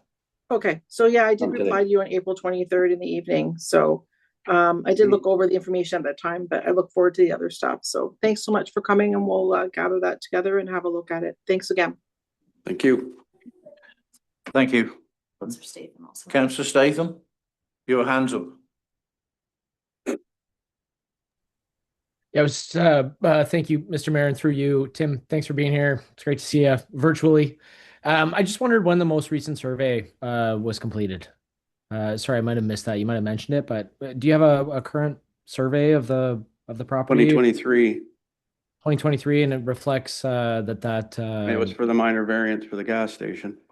okay, and it reflects what you're saying that It shows on the application for the minor variance, it shows all the property lines. I've questioned this before. I was told it was an easement. I was told it was a lane. I was told it was everything. There is a drawing that says lane, but it has a PIN number that goes nowhere for land survey or land. Can't think of the word now, but there is no dimension. There is just a width, but no lines to say anything where it is. It goes nowhere. It was in 1997, but nothing, like I said, nothing was ever said to my family or me. And so I have maps, present maps showing it's just property lines. Okay. My understanding, again, the reason I'm saying this is my understanding was that there was a right of way through that property with a width of approximately 19 feet. But not in my lifetime. Okay, well, I'll leave it there. Again, I was just asking the most recent survey what that reflected. So thank you, Tim. Appreciate it. Yep. Thank you. Thank you. Any more questions? Okay. Thank you. So we'll move on to 5. Adoption of the minutes. That West Elgin Council hereby adopt the minutes of March 25th and April 28th special meetings of council and April 23rd regular meeting of council. Move it, please.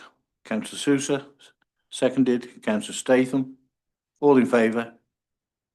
That's carried. Business arising from the minutes. Seeing none. So we go to 7, which is staff reports. Municipal drains. Slack drain, tile and slack drain open, reapportionment due to severance. Thank you, Mr. Mayor. This one is It's up to you. This one is presented to council as a procedural. It is to clean up a file from a severance from 2024. So anybody that's not familiar what happens with the severance, and there is a drain that runs through it, the drain then gets reapportioned to part of it going to the severed property and part of it staying with the retained property. So this is just obtaining council's authorization to proceed with the drainage reapportionment. So it's just a matter of splitting it slightly, right? Correct. Okay. Any comments? No. Can I have the recommendation? The recommendation is that West Elgin Council hereby receives the report from Terry Toaster, clerk, regarding apportionment for drainage assessment for the slack drain tile and slack drain open due to severance of land pursuant to the Drainage Act, RSO 1990, and that West Elgin Council hereby approves the apportionment of the drainage assessment agreement for the attached drains as part of a severance application E47-24 as presented. Move it, please. Deputy Mayor Tellier, seconded. Councillor Statham, all in favour? That's carried. 7.2, infrastructure and development. 2026 first quarter report, infrastructure and development. Dave, it's over to you, please. Thank you. I'm bringing this report. This is our first quarterly report of the year. Sorry I didn't get through sooner. We had a pretty busy April, so I got this out now. Mainly for public works and road operations for the first quarter was mainly winter control. We had a big issue with having salt around but we kept it up and we brought sand in as well to get through the season, to make sure that we didn't have any shortages. The guys did a great job. Near the end of the quarter was mainly cleanup from the winter, including some cold patch repairs to get those potholes kind of cleaned up. Like I said, the guys were out there doing a good job, and we also had some early landfill operations going on to just keep cleaning up for the spring. For our utilities department, we had some water meter readings completed in January and March. We did some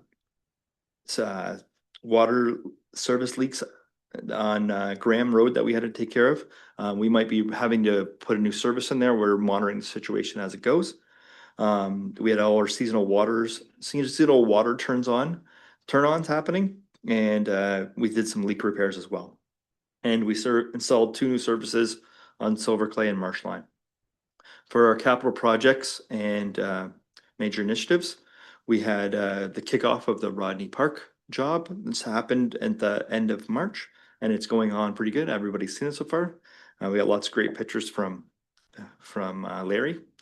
We had our design work for our storm sewer occur during this time period. I'm working with Spreet to get that out for tender pretty soon, and to have it come in to get approved in September, along with the grant initiatives. We have design review work for Walker and Finney Street, and the tendering for both the West Lorne Library and the Port Glasgow Trailer Park facility happened in the first quarter of the year. Those are going on very good as we're sitting in this building now, not in the library. Things are happening down there. You'd be shocked to see it. If anybody wants to go down there and see the work, please let me know and I'll try to get you out there. It's really interesting going on. And the trailer park is moving forward. Unfortunately, we had some delays with weather and getting some supplies out there at the right time. So we're a little bit behind schedule, but we're still moving forward. We're trying to keep it as close to the budget as we can due to those delays. And the wastewater treatment plant at Rodney, the work is really going on right now. We are currently in a shutdown where the water's getting diverted into the settling pond instead of through the plant. And that work's moving on very well. We're spending lots of money, but in a good way. For development in the first quarter, we worked with several developers to get projects out. And we've got some site plan review happening, and future growth is happening and really good in West Elgin right now. It's that's why our planning department's so busy. We need to raise those fees to approximately make those projects happen a little bit quicker. And yeah, so we had development applications circulate, and I've done some engineering reviews for those projects. If anybody has any questions, please let me know. Yeah, questions, anyone?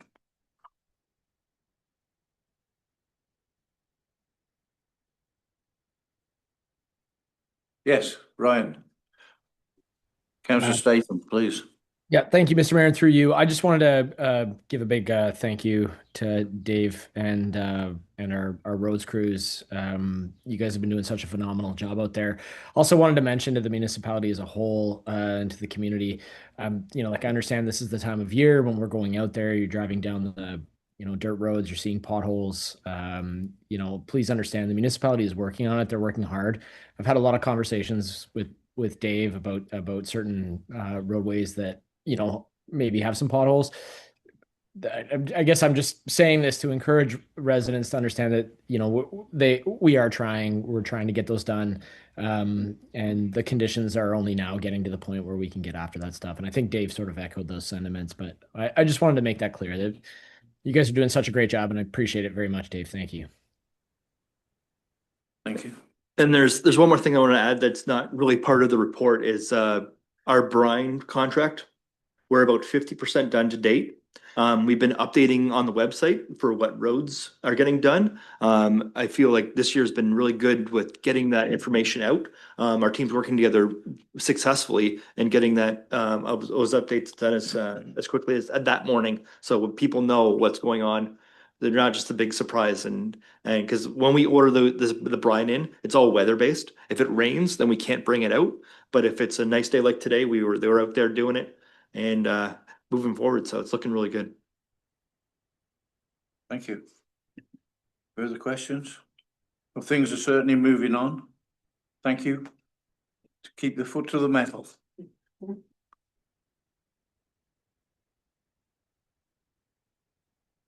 Okay, recommendation, please. The recommendation is that West Elgin Council hereby receives the report from Dave Sharon, Manager of Infrastructure and Development, for information purposes only. Move it, please. Deputy Mayor Tellier, seconded. Councillor Denning, all in favour? That's carried. 7.3, Community Services and Clerks, 2026 Municipal Election Accessibility Policy. Please. Thank you, Mr. Mayor. Through the chair to council, this accessibility policy is brought forward to council today for information purposes. This is the purpose of this policy is simply to ensure that everybody that is entitled to vote in the election has the accessibility to do so. In saying that, we are doing council approved to do straight internet and telephone voting only. However, we are going to have voting assistant centers as well.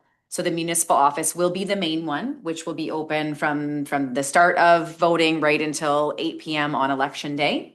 And then we are also going to hold voter centers. So they are going to be on the Saturdays. So that is October 17th and October 24th.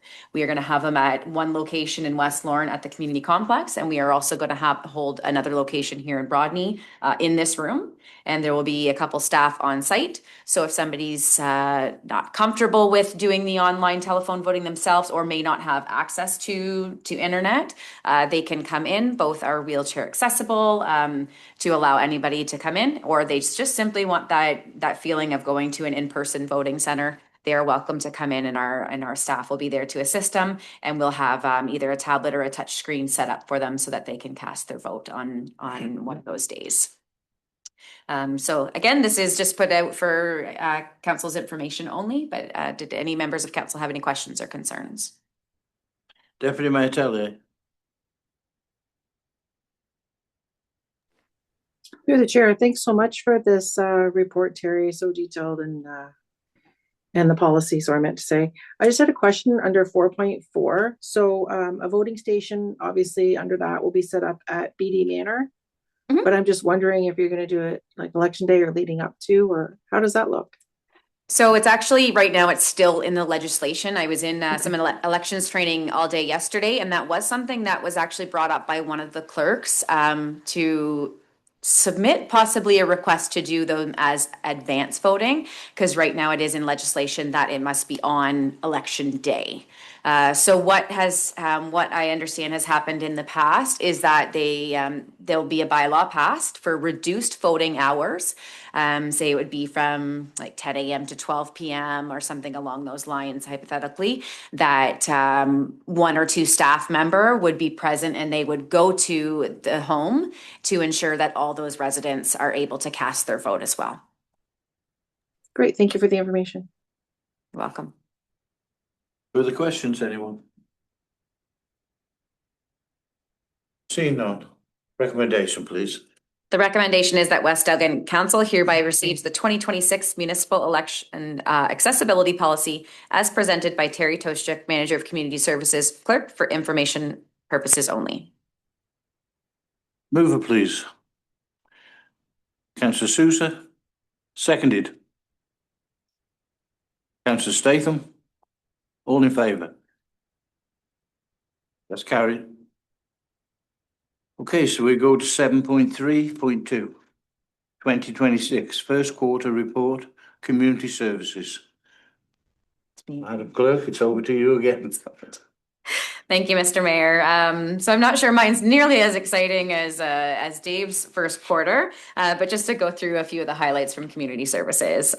So Parks and Recreation, our operations, they had a great year at the arena. Everything was shut down without any issues at all, and they went straight into the board replacement. So the demolition was done as soon as the ice was taken out.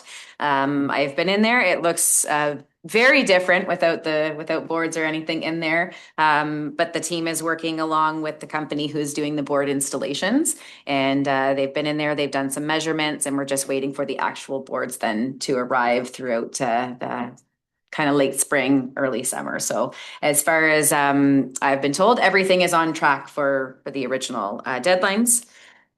And then we have our recreation, our programming and community engagement, which is our recreations and communications coordinator. So lots of pool programming and sponsorships going on right now, as we discussed in the committee of the whole. Some different programs that are being offered and some community sponsorships available. The Recreation Committee is also very busy with getting the Canada Day celebrations going, and then some other exciting initiatives that they're looking to partner with different programs as well. And then we've got our accessibility improvement. So staff has sought a grant for accessibility through intact public entities, which was through AMO or LAS. Which was submitted for an improved ramp outside the recreation center here, because right now the ramp is at the end of the sidewalk, and we would like to see it more by where the stairs are, so more in line with our parking lot. Our records management is it's an ongoing process, and it will be for quite some time, just ensuring that all of our records are kept to the proper retention schedule. And then clerk's department, so that has been extremely busy with lots of election preparation. As we all know, the nominations did open up on May 1st, and those go until August 21st at 2:00 p.m. So lots of policies in place, attending lots of meetings as well between the Elgin County clerks, and then also AMCTO puts on a lot of training this time of year and with the election as well. Myself and administrative assistant attended an elections training day yesterday. It was a full day, lots of information. And then last but not least, our bylaw summary. So for the first quarter, there was 14 complaints filed, 4 of which still remained open. And they include anything from property standards, animal control, parking, noise and vehicle operation, waste and property maintenance, chickens, civil neighbor disputes. So that is also very much ongoing. Thank you. Any questions? Oh, pretty busy. Yes. Thank you. Could I have the recommendation then, please, on that one? The recommendation is that West Elgin Council hereby receives the 2026 first quarter community services report from Terry Toschuk, Manager of Community Services Clerk, for information purposes only. Move it, please. Councillor Sousa, seconded. Councillor Statham. All in favour? That's carried.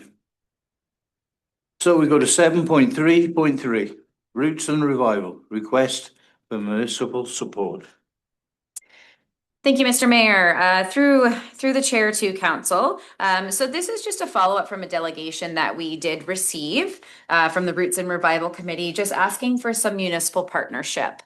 So I won't go through the whole delegation, but what I will highlight here are the several key areas that the committee is looking for municipal support, which would be use of the parking lot for the attendees, access to the grass area for such things such as pony rides, petting zoo, and family-friendly activities.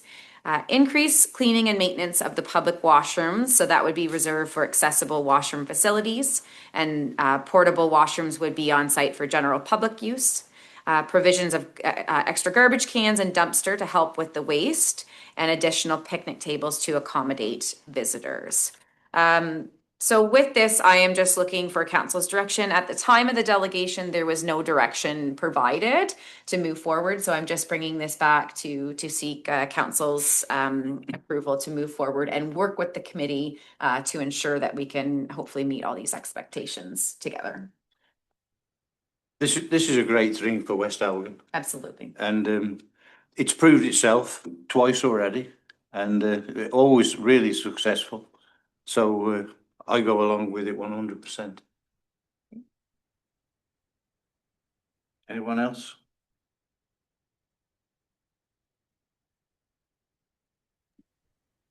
Recommendation. Recommendation, please. Oh, Yeah, through you, Mr. Mayor, I was just going to agree with you. That's all. You okay? Yeah. Yeah, yeah. Recommendation, please. the recommendation is that West Elgin Council receive the report regarding the request submitted by Ms. Amy Sousa, Committee President of the Roots and Revival Committee, and that council approve the continued municipal support for the 2026 Roots and Revival Festival, including the use of requested municipal facilities and operational assistance, subject to staff coordination, scheduling availability, and all applicable municipal policies and event requirements, and that staff be directed to work collaboratively with the festival committee to finalize operational logistics, cost implications, and any required agreements. Mover, please. Councillor Denny, so moves. Seconded. Councillor Statham. All in favour? That's carried. Thank you.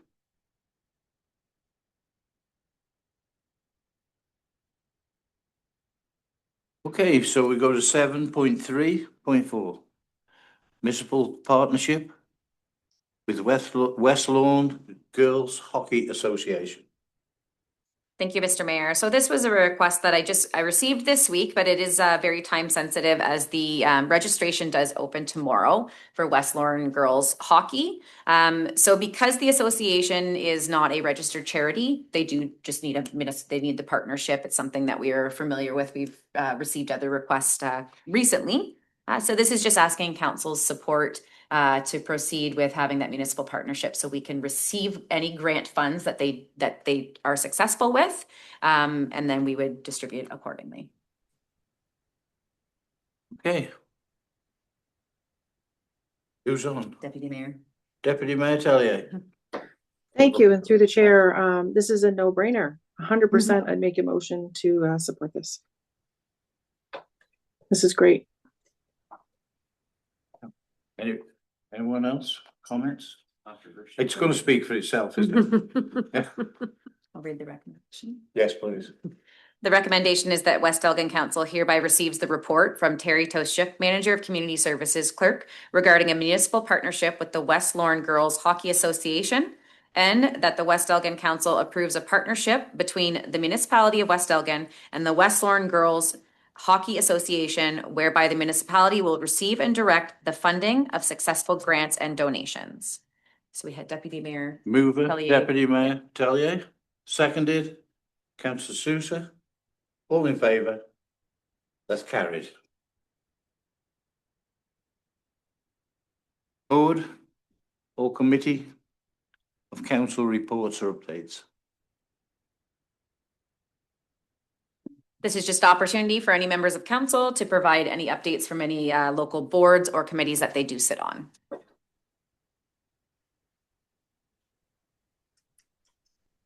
Deputy Mayor Tellier. Sorry, I'm doing a lot of talking tonight through the chair. Yeah, so not really anything listed there, but a spin-off committee of the festivities for Canada Day. We had a meeting last night and we're pretty excited. We're hoping Mother Nature cooperates as well. But we're doing our petting zoo, the same people we had last year, Bouncy Castle. We got a $1,000 grant from the federal government that had to be related to soccer and Canada Day. So we're using some of that money towards bubble soccer again this year. We're guessing that's something to do with the FIFA World Cup. We don't know why, but it had to be with soccer and Canada Day. So yeah, and then we are also having face painters, and our local Lions are coming and serving food. So yeah, it's going to be a great day. Our firefighters at the end of the day are handling our fireworks once again, and DJ Alpha will be there between the activities 3 to 5 leading up to the fireworks. So it's going to be a great day. So hope everybody can come out and see us at Miller Park. And then also going to have free swim from, I believe, 1 to 3 at our pool. Thank you. I've just got a quick one. Binsar Library's been updated and enlarged. The county offer $100,000 interest free. And what I'm trying to do is get it up to 150 to help us out. It's over 10 years payback, but if it's interest free, why would you refuse it? But I'm trying to it was that long ago. I'm trying to explain to them what you got 10 years ago for 100,000 won't do it now. So let's up it to, it'll come up the next meeting, and let's hope we get 150. Anyone got anything else? Councillor Susan. Oh, Councillor Statham. Yeah, thank you, Mr. Mayor, and through you. Just Noise in the back of your head. Carry on. Terry can see everything. I gotta be careful. It was just a procedural thing I wanted to point out on the website for the agenda that was posted. It looks like it ends at on page 4 at item number 12, items requiring council consideration, and then it goes into the to the minutes from the previous meeting. So just wanted to point that out. Might be something that we can amend for the website. Anyhow, thanks. Yeah. Any more? Okay, so we go to what's recommendation on that one? No, so No. now notice of motion, which none was received. No. Now we're at. Oh, there. Okay, council inquiries and announcements. Done that? No, we haven't. That's what we're on right now. Okay. Councillor Susan.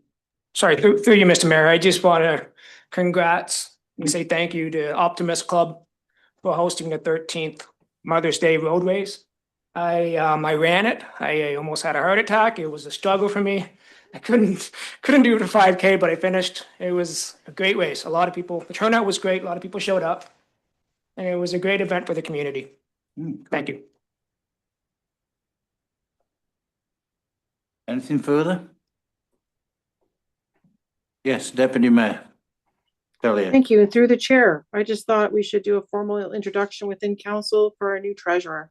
Welcome, Emma Nielsen. Thank you so much for being here, and look forward to working with you at the municipality of West Elgin. Looking forward to it. Thank you. Yeah, welcome. I pop in and see you occasionally, don't I?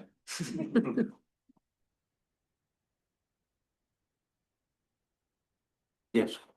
Councillor Denning. Thank you, Mr. Mayor, and through the chair. I think that probably most have seen that West Elgin Community Health Center has put out some information with regards to fundraising for a new bus. And I certainly recognize that the cost of what they're asking for is probably nowhere near enough to actually cover that cost. Transportation is important. Buses are expensive. I would like to encourage the 4 counties transit committee to reach out to the West Elgin Community Health Center to at least have a little bit of a discussion to see if there's a possibility of a strategic partnership.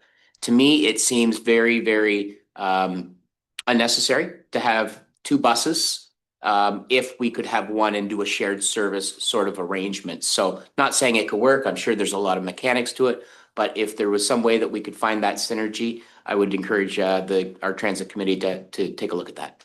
Thank you. Yeah, that's a good idea. And utilise the bus, so that's it to its full.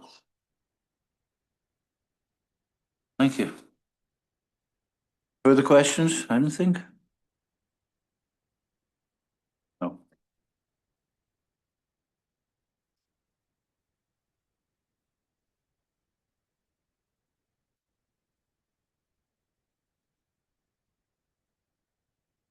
Correspondence? Yep, so there's multiple items under correspondence. Does any member of council wish to pull any of those for discussion?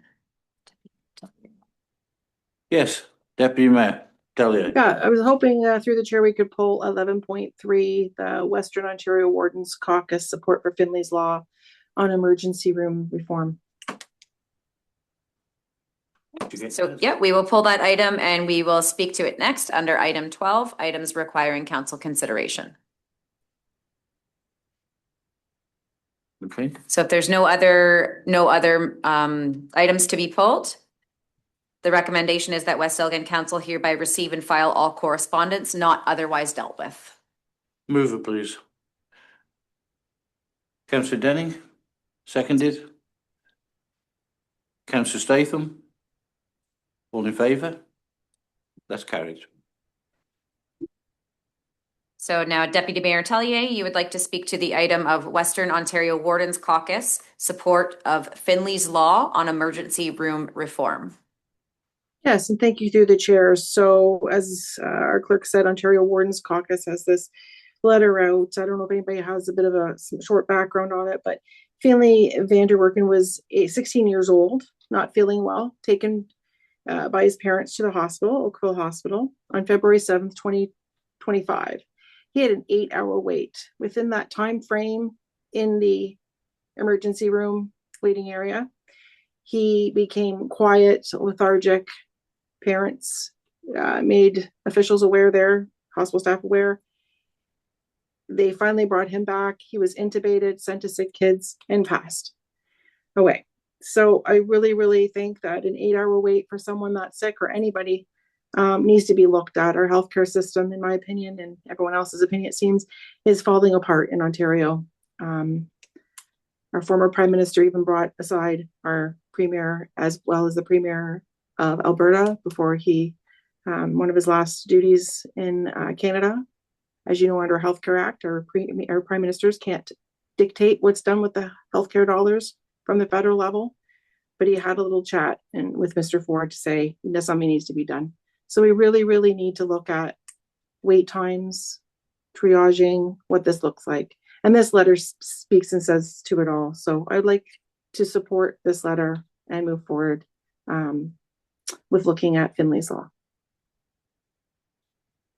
Thank you, Deputy Mayor. So are you making a motion to support, or would you like to see this motion put on the next agenda? I'd like to make a motion to support if I could at this time, if that's possible. So a motion to support. Yeah. Deputy Mayor Tellier has moved. Okay, seconded. Councillor Statham, all in favour? That's carried. I appreciate that. Okay, items requiring council considerations, non-presented prior to the meeting. Yep, well, that was, we just went over the one Okay. for Deputy Mayor Tellier moved. Yep, so we're on to 13 now, Mr. Mayor. Yeah, upcoming meeting schedules. Thank you, Mr. Mayor. So I'll just go over the upcoming meeting schedules that we are going to be holding. Wednesday, May 20th, we will have both the Arena Board at 9 a.m. and the Recreation Committee at 7:00 p.m. Thursday, May 28th, we'll have our regular council meeting at 4:00 p.m. Monday, June 8th, Four Counties Transit at 9:00 a.m. Wednesday, June 10th, Arena Board again at 9 a.m. Thursday, June 11th will be our Committee of the Whole at 4:00 p.m. Tuesday, June 16th, we'll have a Tri-County Water Board at 7:00 p.m. Wednesday, June 17th, the Recreation Committee at 7:00 p.m. And Thursday, June 25th, our regular council meeting. And just a reminder, all of our in-person meetings are currently being held at the Rodney Recreation Center, the large meeting room, 135 Queen Street in Rodney. Thank you. So we go to 14, which takes us to bylaws. Bylaw 2026-31, 2026 gas tax agreement. That bylaw 2026-31 being a bylaw to authorize the execution of an agreement between His Majesty the King in Right of Ontario, as represented by the Ministry of Transportation and the Corporation of the Municipality of West Elgin for the provision and use of dedicated gas tax funds under the Dedicated Gas Tax Funds for Public Transportation Program, be read a first, second, third, and final time. Move it, please. Deputy Mayor Tellier, seconded. Councillor Denning, all in favour? That's carried.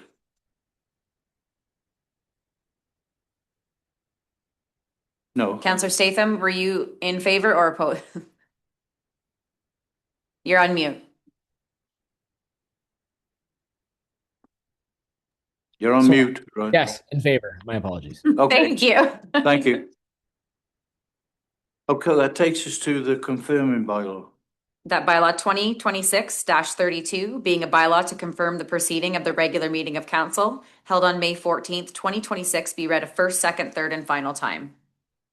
Move it, please. Councillor Denning, seconded. Councillor Sousa, all in favour? That's carried. 16, adjournment. That the Council of Municipality of West Elgin hereby adjourn at 6:09 PM to meet again at 4:00 PM on Thursday, May 28th, 2026, or at the call of the chair. Move it, please. Councillor Sousa, seconded. Councillor Statham, all in favour? That's carried. Thank you. Thank you very much. Good night.